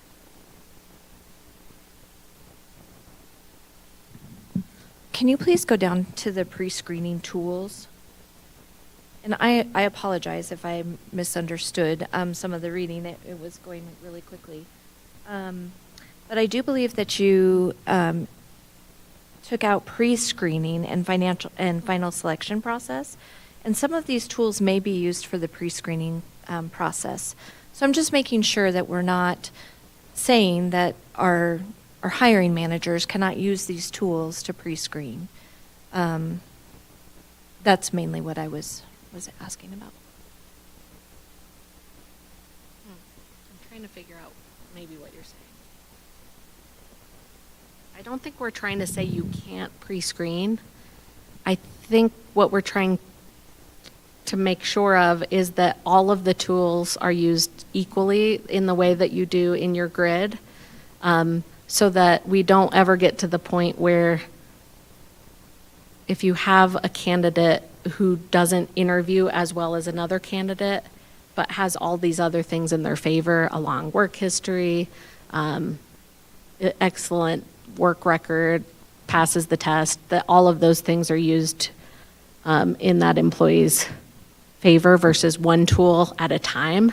So we don't want cutoffs where you get screened out at each step. That's, I think, what we're trying to do. I just wanted to clarify. Thank you for doing that. Noting that you said that you don't want to identify a certain number of candidates, totally understandable. We have 25 people apply, and they all meet minimum qualifications. We're interviewing all 25. Well, now that we're talking about internal and external, why not screen out external and prioritize internal first as a cutoff? Sure, that's certainly a potential. I mean, that's something. We're trying to make sure our bargaining unit members don't get screened out arbitrarily in order to hire an external candidate. Sure. In order for our current people to have career growth and opportunities. Right. And we're also trying to grow our workforce to ensure that that position that they leave can also be filled by someone Yeah, who there's might going to not be want it internally. there's going to be openings regardless as people Exactly. promote. So why not prioritize if there are that many internal candidates first, and there will still be openings. Sure. There was one more question I had. Darcy, could you please scroll down a little? There was a word that you switched out from to say seniority instead of something else.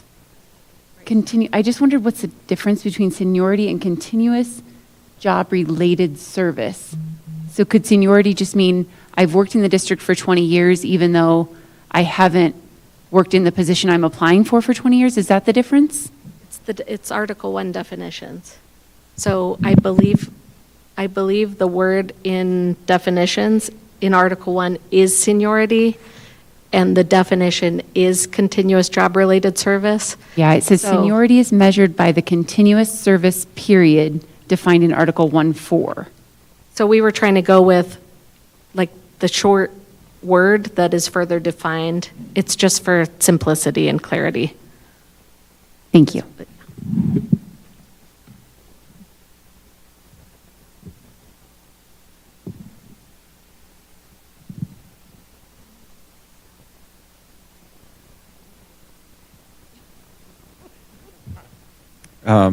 So I had a question on the 442. We do use a simulation exam for our department, and it wouldn't be considered a practical exam because they'll also do a practical exam. And a simulation exam for us is going to be, like we have a virtual shoot house, right? So they are going to go through shoot, don't shoot scenarios and making sure that they can make good decision making, right? That's what we'll do.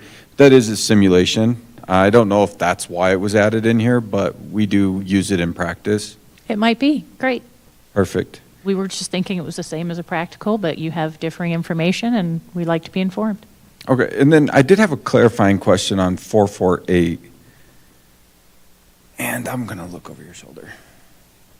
So on 448, it says JESPA representative may request and review hiring bid folders within the 10 working days of becoming aware of a potential. But right now in practice, you guys aren't even doing it for grievances. You're just doing it anyways, right, at random? And I wanted to get clarification on that because we've asked some pretty direct questions on that, and we've been given that, you know, JESPA right now is just auditing all jobs. Who said that? Who'd you ask questions that said that? JESPA rep, yeah. Who? I mean, you'll have to tell me. We're not auditing all jobs when we have a problem. When it's reported that there's an issue, that's when we resolve them, or Okay. when we work to resolve them. Okay. I could live with that. I wasn't sure on practice versus what's being written, so that's what I wanted clarification for. No, and just to clarify, this was bringing this language that you all proposed about, I think you proposed it in our Article grievance 12. process. So we're moving it back here so it's clear, because it's part of this process more. So I think it was language you all proposed. We might have changed something in the wording, but.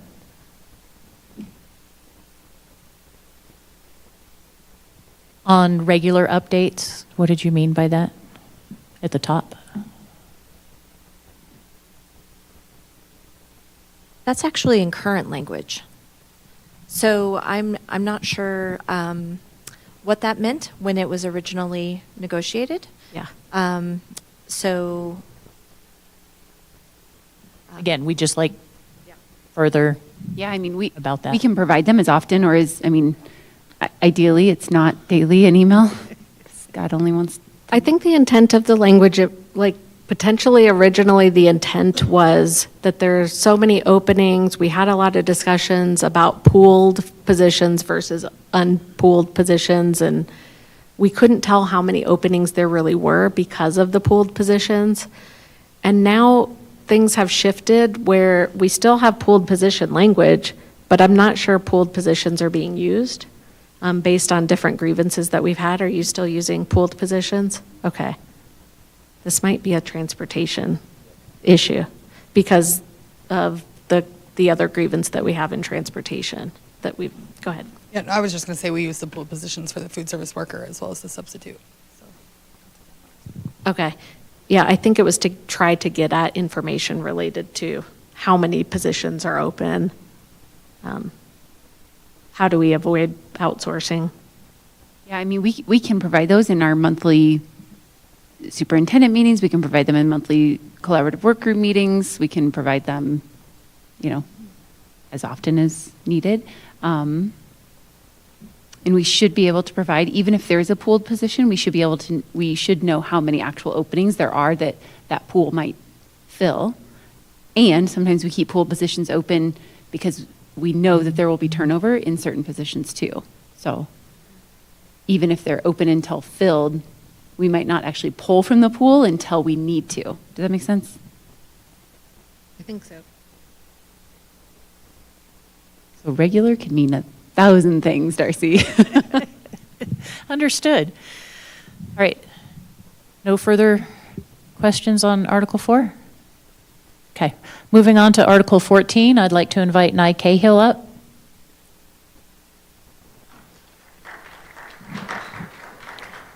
To continue presenting on the professional learning, not professional development.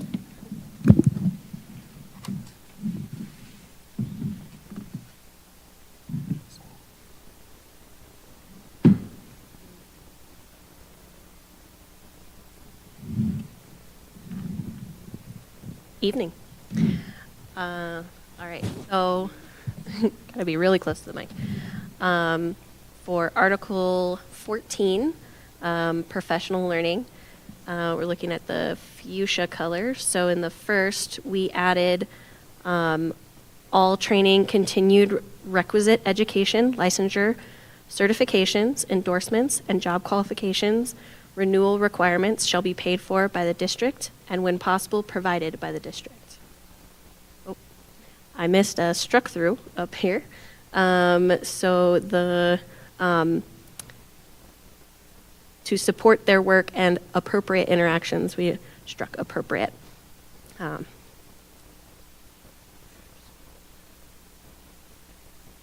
right, so 14.2, the parties agree to create. We struck create and changed it to maintain. Since we already have a professional development committee, we would like to just maintain that and keep it moving forward.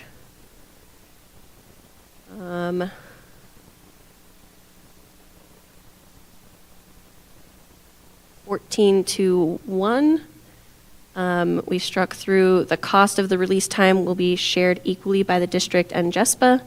The district will cover the first half of the costs each year. Same with the providing payment for the trainings, provide release time and payment to those who are working on the development of said trainings for our professionals. 14.2.2. These colors are hard to distinguish here. Changing it from up to 4 hours to 8 hours of release time, so that we can have a full day's work on the actual development of these learning.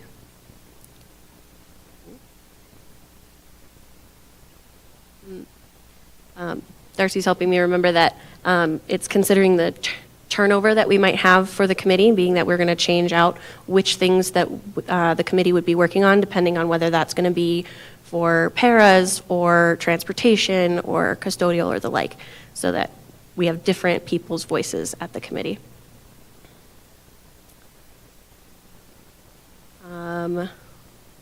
14.2.4, we are adding in to increase educator diversity by continuing to build career pathways for ESPs to become teachers, especially those from underrepresented groups. So that's just a changeover to kind of clean that up a little bit, make it less lengthy, but still to the same point. We added new language 14-2.3. Additionally, the PLD committee shall develop and implement strategies to strengthen the ESP workforce by prioritizing diversity, equity, and inclusion by identifying and addressing systemic barriers that hinder the retention and advancement of ESPs, implementing programs to attract, recruit, and retain ESPs that more closely reflect the racial and ethnic and linguistic diversity percentages of the student body of the district, ensuring equitable access to promotions and leadership roles within ESP classifications, expanding professional development and certification opportunities for underrepresented groups, providing programs for students to explore and pursue education as future profession through ESP career pathways, establishing recruitment programs which encourage individuals in vocational or technical fields to enter and remain in education as an ESP. Quite a bit of that was looked at from the JCEA contract and some of their equity language and building towards the recruitment and maintaining our workforce and that diversity. 14.3, ESP job specific professional learning. Changing that to be a concise name. 14.3.3, the ESP workday calendar will include defined professional learning days across all ESP professions by the last day of school. So like Tanya was talking about earlier, being able to get those on the calendar so that we can plan for them and work towards the correct buildup of professional development. 14.3.4, we added in trainings will not be denied for arbitrary or capricious reasons. Struck through 14.4.1. The employee is responsible for maintaining requisite certifications. 14.3.1, it is the intention, struck through to say the district shall provide onboarding and training. Needs to be happening, just can't and have an intention to. We need to make sure that that's happening for our new employees. And this training shall include emergency response training, safety protocols, job responsibilities, and equipment usage specific to the employee's position.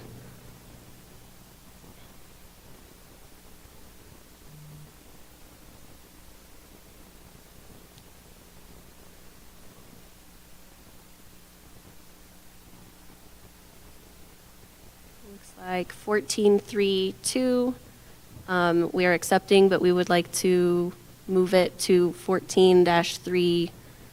I'm assuming moving it to its own, move it up. Did it move it up to 14-3? Yeah.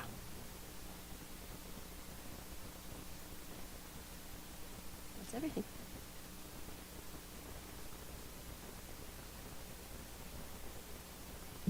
Can you scroll up to the new section?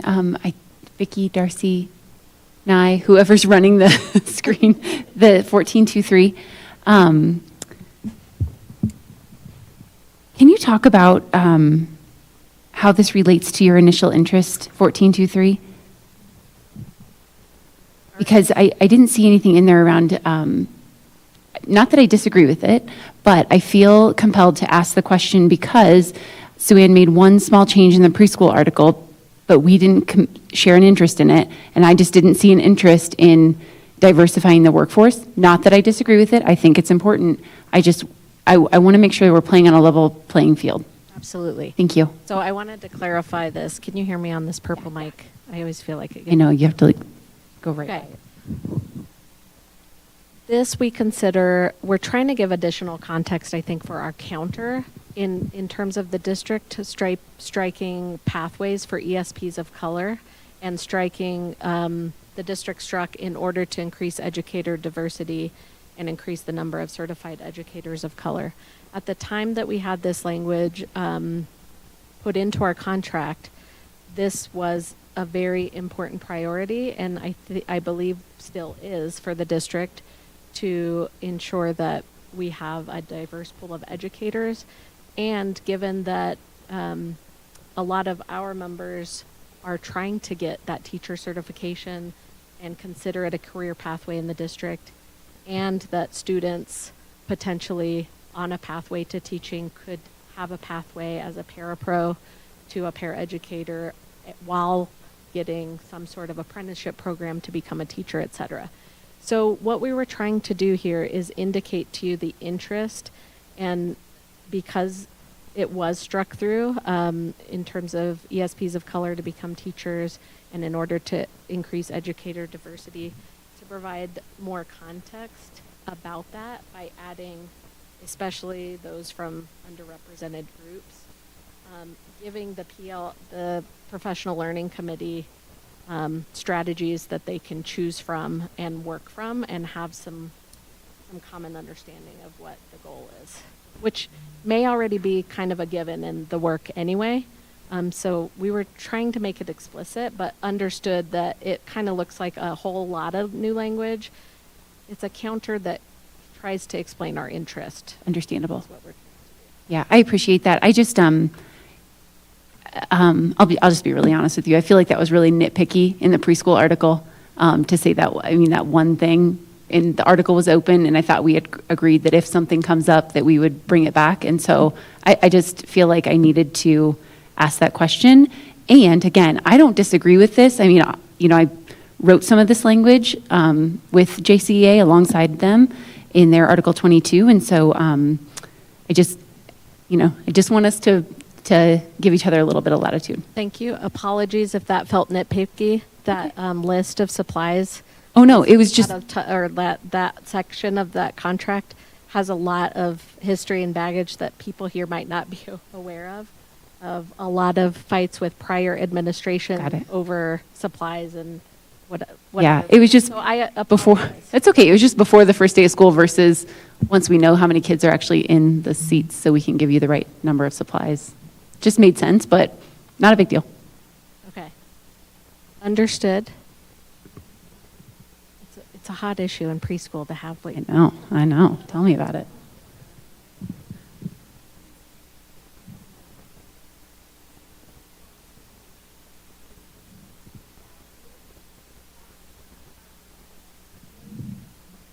Really, really worked hard to develop a really strong relationship and to provide a voice for our preschool educators, I feel like. So I'm not aware of all the past history, nor is our new executive director, and we really value our preschool educators and want to keep a really strong relationship and don't want to ever be seen as I'm throwing something out there, because we've really worked hard, I think, with both. I could probably even speak for my friend on the other side of the table there. Yeah, it did seem a bit nitpicky, like we were trying to kind of sneak one in, but that really wasn't the case. Can I speak to this? So, yes, I feel you 100%. Just very, very nervous that however we feel about you now, we know where we came from, and we know where it could go. So we want to make sure what we have stays what we have until we have conversations. So I didn't mean it's, sorry. I think you understand me.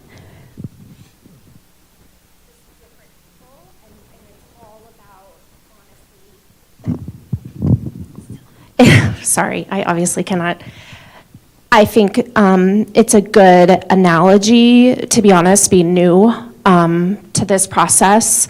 I think it's also a good analogy just in our working relationship, that we know there's always history in life and in everything, and how we move forward also matters. I mean, history matters, yes, of course, but how we move forward from that matters more, just a different perspective.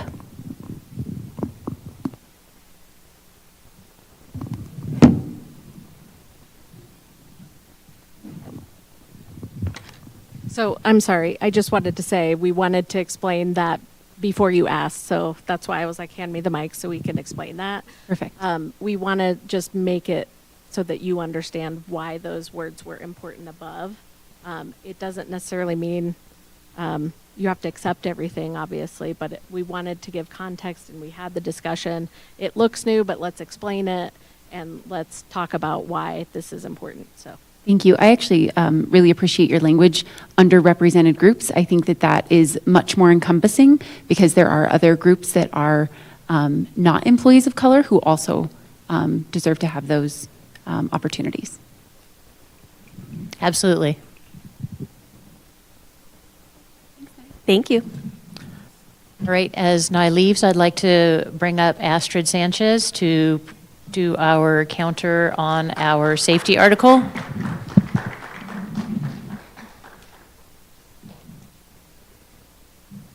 Hold, please.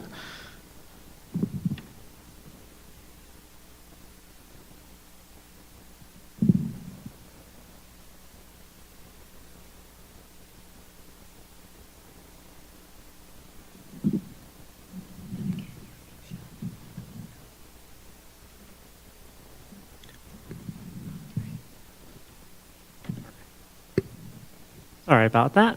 You're gonna have to forgive me. I'm not color blind, I'm color blurry, so it's sort of difficult when I'm scanning. So if I make a mistake, just Oh, no, I'm fine, thank you.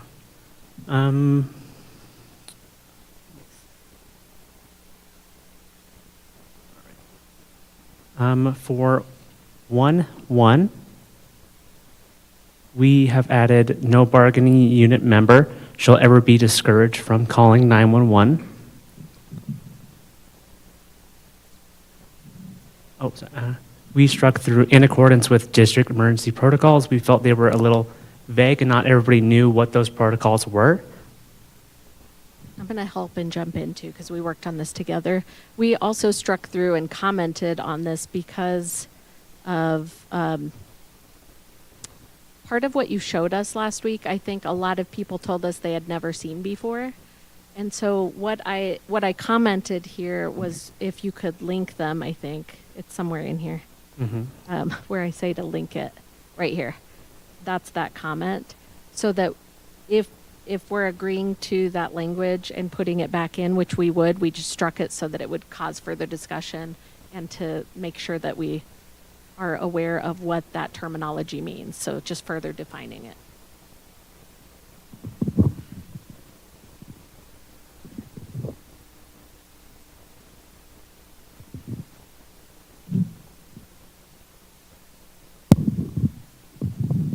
We are adding the district guidelines for our 911 protocol will be delivered to all ESPs during orientation and at the beginning of each school year. 1.2, we are striking receive relevance. 1.3. Just on the word relevant too, that it felt redundant because of FERPA. So it should be ESPs will receive student safety and behavior information. FERPA already dictates that it's relevant, I think. So. For 1.3, again, for striking to the extent followed by FERPA and district policy. Because we already said that above. And the addition of policy. So because you referenced policy here, policy actually says it's limited to teachers and counselors. So by saying district policy, it kind of cancels out the first part of the sentence in our understanding. And I think I commented the policy here somewhere. I think it's JK that I was referencing, or that we were looking at that said it's specific to teachers and counselors. For 1.4, we are striking school-based to also include transportation staff and other staff. We're not strictly school-based, but still interact with all of those students. We're also including or supervise students on those plans. And that's getting at potentially like paraprofessionals at recess who might not assist in managing discipline or behavior, but could need to know of a safety plan because of, managing recess. Mm-hmm. Anyone who works with that student. 2, transportation. We are striking will and making it must. Each bus terminal must be provided staffing and powered equipment to make sure that there are staff using that equipment, not that the equipment is only provided.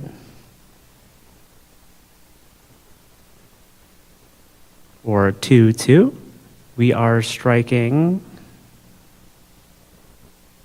for the bus assistants shall be assigned based on documented student needs. We're striking and for route-specific requirements and at driver request. We are adding that. For 3.1, we are adding weather under for shall be notified for threats, weather, and other emergencies, so on.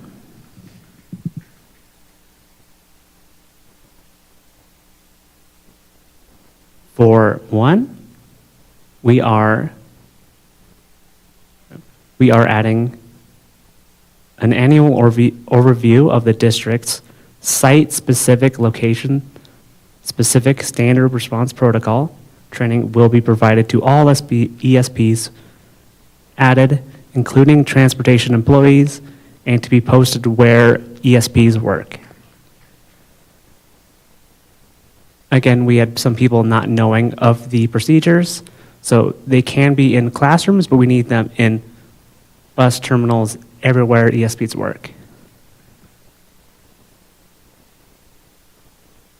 For 2, we are adding for the CPR first aid, paid CPR first aid training will be provided annually for ESPs whose roles required it. We are adding, and those who request it. We are striking additional training may be offered upon approval.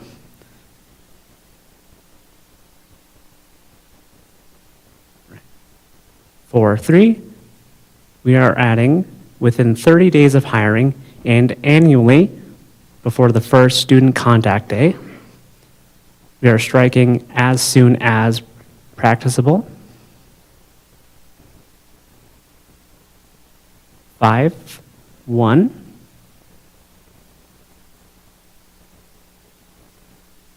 For ESPs will be trained on proper reporting procedures to ensure their safety. We are adding, but never called upon to investigate suspicious items, activities, items, and people on premises. 5.2, ESPs may refuse unsafe directives. ESPs shall not be penalized for refusing to put their lives at risk, even after supervisor direction. A quick clarification on that one. Many times in elementary schools where there are no security on staff, it is the custodial staff that are asked to talk to any number of suspicious people on property. We have no training, we have no protection. We are sent out there with no safety or training or knowledge to talk to people who we don't know who they are or what they're doing on our property or in our buildings. So that is what we were talking about. I remember last bargaining, there may have been some confusion of what we actually meant, but to clarify, that is what we were talking about directly.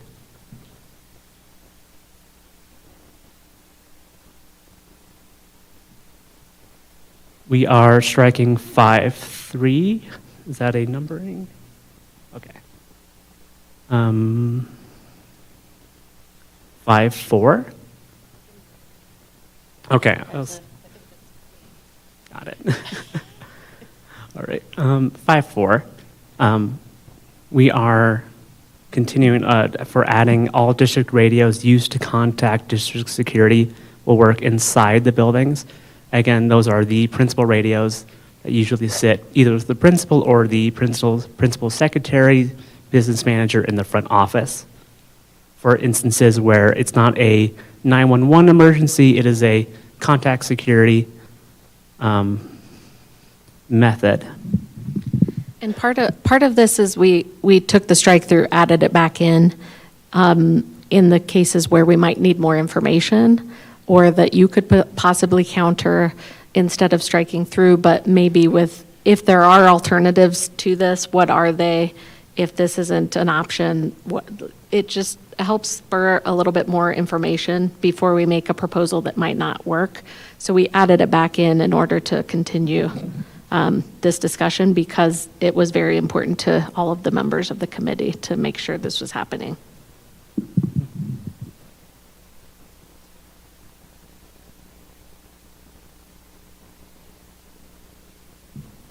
Mm-hmm. 5.6, we are adding all schools shall have security camera coverage at all public entrances to the building. That is the same because we believe that all entrances, even after school entrances that are being used by the public, shall all have cameras. For the last session, we were talking about having the possibility of cameras going down, power. We're not talking about that. We're having cameras are in place. so we have visibility on people coming into our building at all times. 5.7, we are adding before and after school hours, ESPs who are scheduled to work will have systems in place to ensure their safety when other staff are not present, including camera access.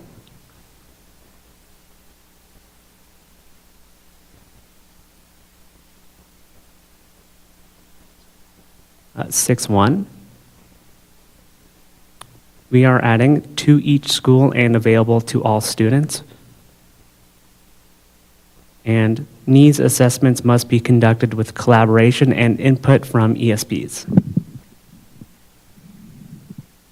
And the comment there on needs assessments is to actually define what it was or what you meant by a needs assessment.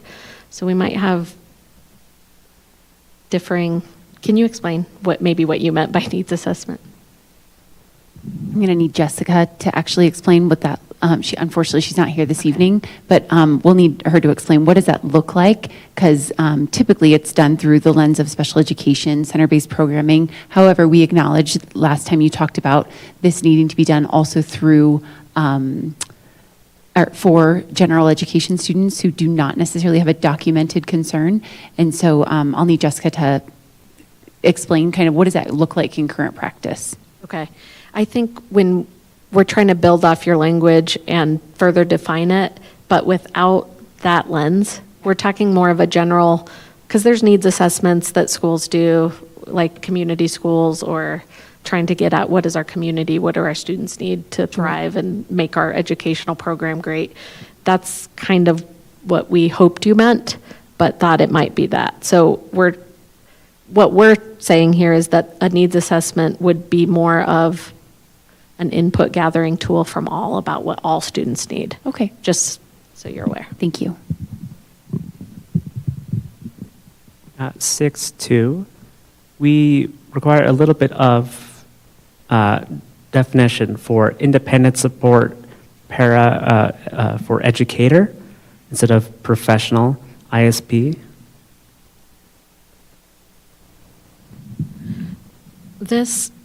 Okay, so recently at a CWG meeting, the collaborative working group that we have, Maria came and talked about that there could be, they were looking at potentially a different way, I might get this wrong, but something along the lines of the staffing model. Do you know what I'm talking about, Jen? And instead of having, like thinking through, not just having one person trained on one student, but ensuring cross-training and ability to cover student needs in a different way in terms of ISPs.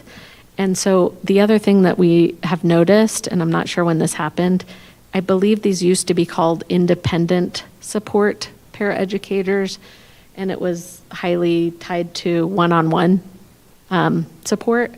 And I believe the title has changed to independent support. I think you pointed this out last time. And so what may have changed that folks aren't aware of in terms of philosophy, in terms of staffing paraeducators, either for one-on-ones or in center programs, that might help us understand what we're trying to get at here? Because I think we're hoping to align with what the model is, while also if a student has if a student needs a one-on-one, that student still receives that one-on-one support. Do you know what I'm saying at all? Or? I mean, I would say, and again, Jessica might have to lean in on this one, but I would say that sometimes there are certain times of day where the student needs one-on-one support, but not all times a day. For example, a student who has a specific birth defect might need really specific one-on-one, like watching during physical education classes, during recess because of potential injury, and yet during small group instruction or art class, they might not need one-on-one support. And so there may be times where where the person who is identified as their ISP is supporting them in that one-on-one capacity, and then there might be other times when they are supporting them, but also supporting other students who may need their support because they lack focus, or they can't, they don't have executive function skills developed quite yet. And so I think that the IEP with regard to a one-on-one para is really going to dictate the when and why of that support. But we also don't want to, we're not in the business of hiring somebody to work with a student just during recess and then 2 hours later just during PE, right? We want to hire a person who can also use their skill to support other students as well. And so if it happens to be something that is sporadic written into the IEP, there might be other opportunity for that professional to be able to work with other students at the same time as doing that particular role. Now, to Jen's previous point, that might mean that they are classified in 2 job codes. So they might be an ISP for 4 hours a day, and then they might be a paraprofessional for 2 hours a day. That's a possibility also, meaning they would kind of have 2 titles and 2 roles. I don't think that's currently happening. It seems all ISPs are 7 or more hours.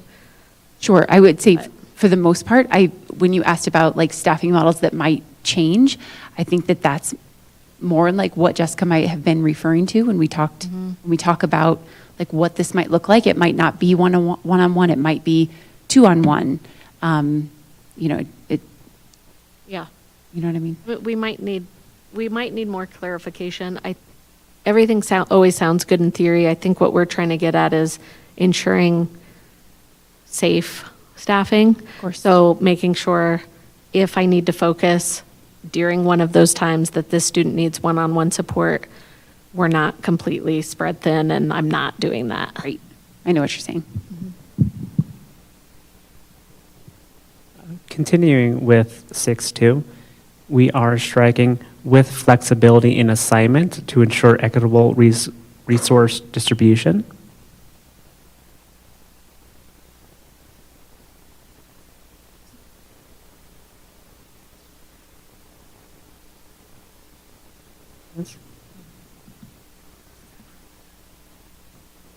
Adding new language, excuse me.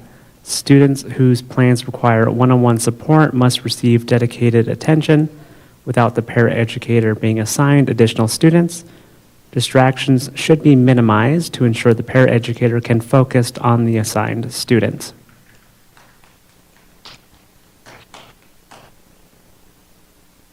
Six three, we are adding 2 staff members must be present during toileting, protecting both students and staff from potential abuse situations.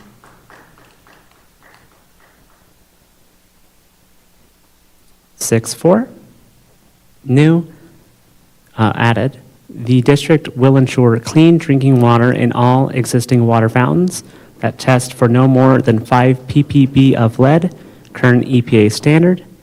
The district shall test all drinking water for lead in every district property where ESPs work. The results of the test shall be publicly posted on the district's website. The district shall present a detailed plan for replacing all unsafe water sources.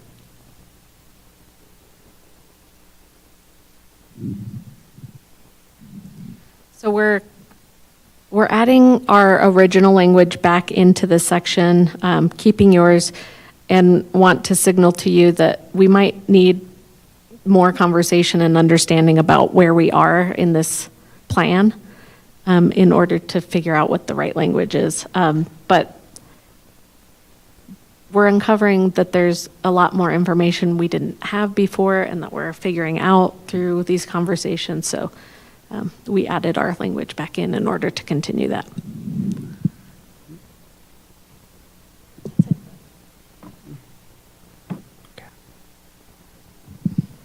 Any immediate questions from the team?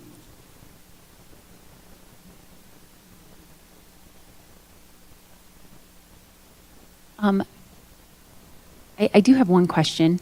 Knowing that sometimes offering training, such as first aid and CPR training, is done internally by our certified nurses. Sometimes their capacity is limited because you can only have a certain number of people in the courses, and they are offering them quite frequently. Might you be amenable to allowing for priority to people whose roles and responsibilities require the training, while also allowing others to self-select. Just knowing that, like, that some people have to have this training, and we don't want the capacity to get in the way of people who are required.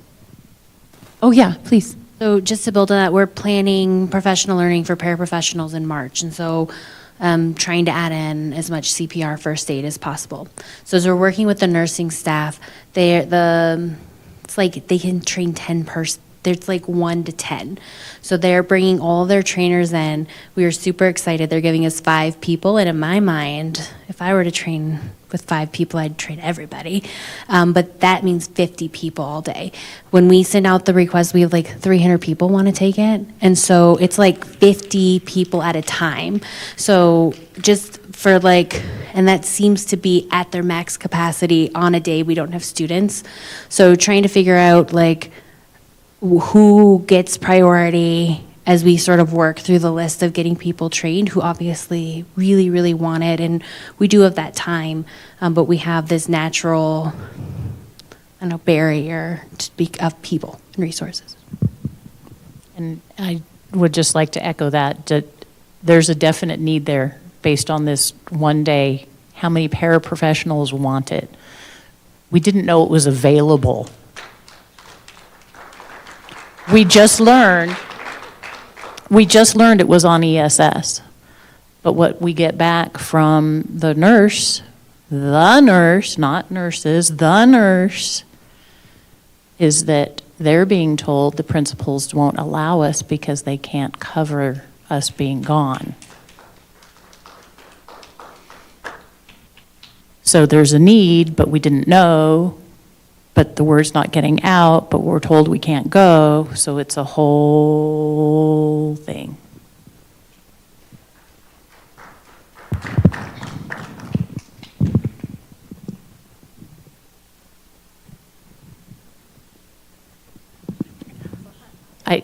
Supervision on kids, first Kate.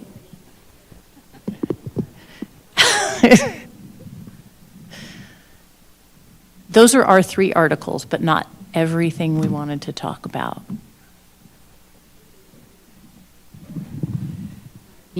Not everything you wanted to talk about in general or within these 3 articles?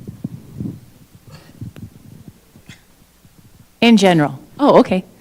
Yeah, so are there any more questions? Just, are we ready to move on I don't with think at the this day? time. We're going to have to look through to find more. Okay, so before we do agenda setting, joint communications for next time, we wanted to kind of express some concerns we have over pay for this month. We've been getting a lot of calls, a lot of questions about holiday pay and some miscellaneous pay that people are not seeing on their paychecks.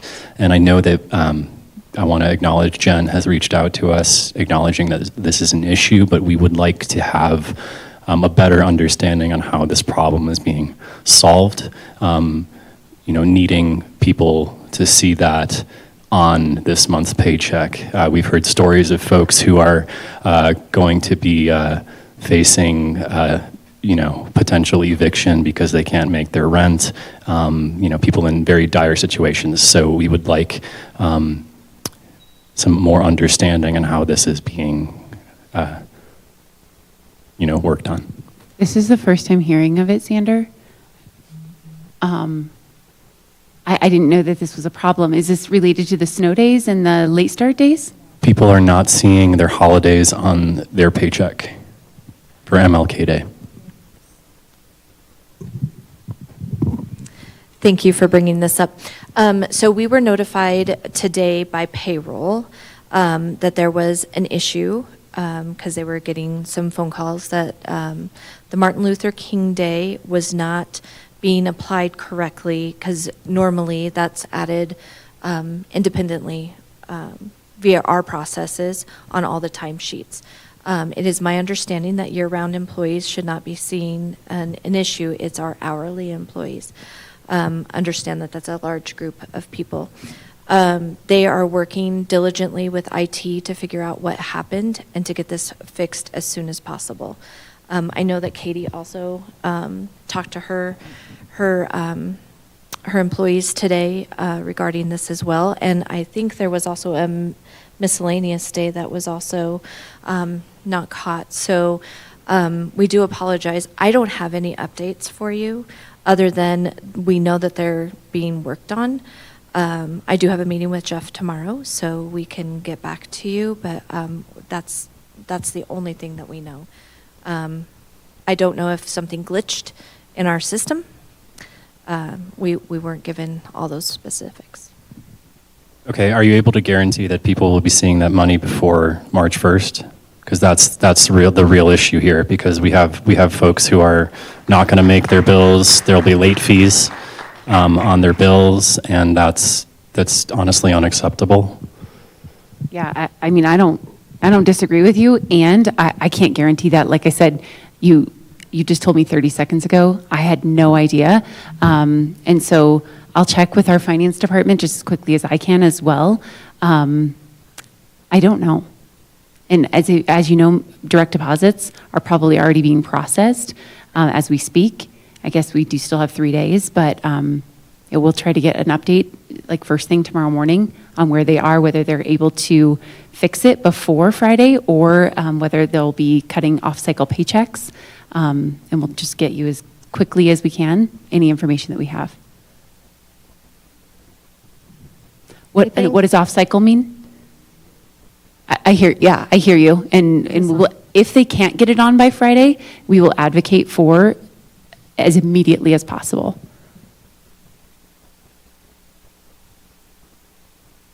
I think that what would be helpful is if folks can do everything in their power, like we all meet till midnight if we need to prepare.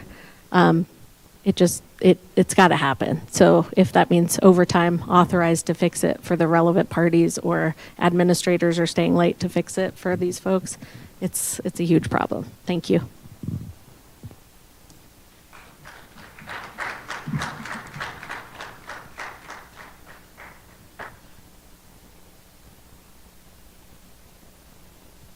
Okay. Well, I think we can move on.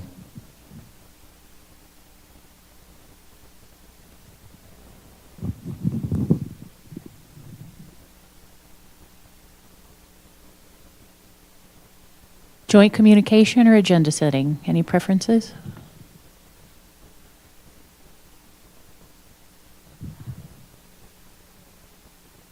I don't know which articles we're going to be able to bring back at the moment. I was thinking we'd be able to bring like these 3 right back, and I'm not so sure we're going to be able to bring these 3 right back. Understood. And so I might have to let you know by the end of the week, if possible, exactly which ones we can bring back. But if you know, I'm happy to hear which ones you can bring back. I am just finding it. Article 16 and Article 13. So that would be transportation and food service. And process-wise, did you get our cleaned up Article 2? Okay. So then you can send that back at next session, before next session. We need to put our Bravo back in. Right. What is the date of our next session? Is it March 4th. Thank you. One more week. Thank you. Not 2/28.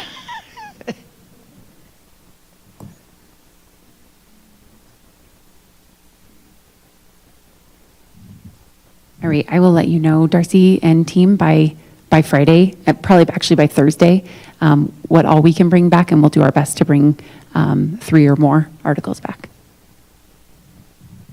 Sounds good. Thank you.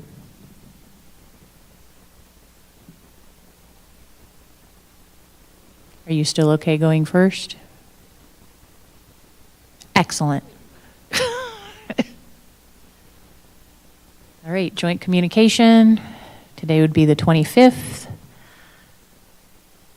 District and JESPA met 4 to 8. interjections. The district shared counters for 9, 10, and 15. JESPA shared counters for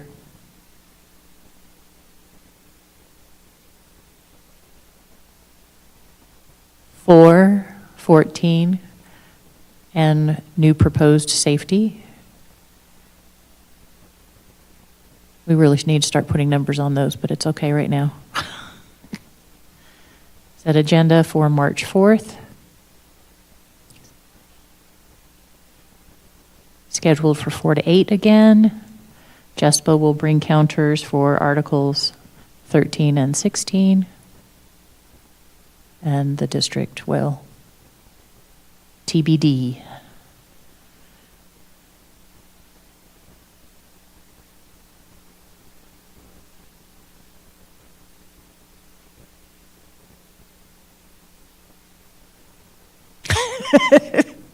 By 2/28.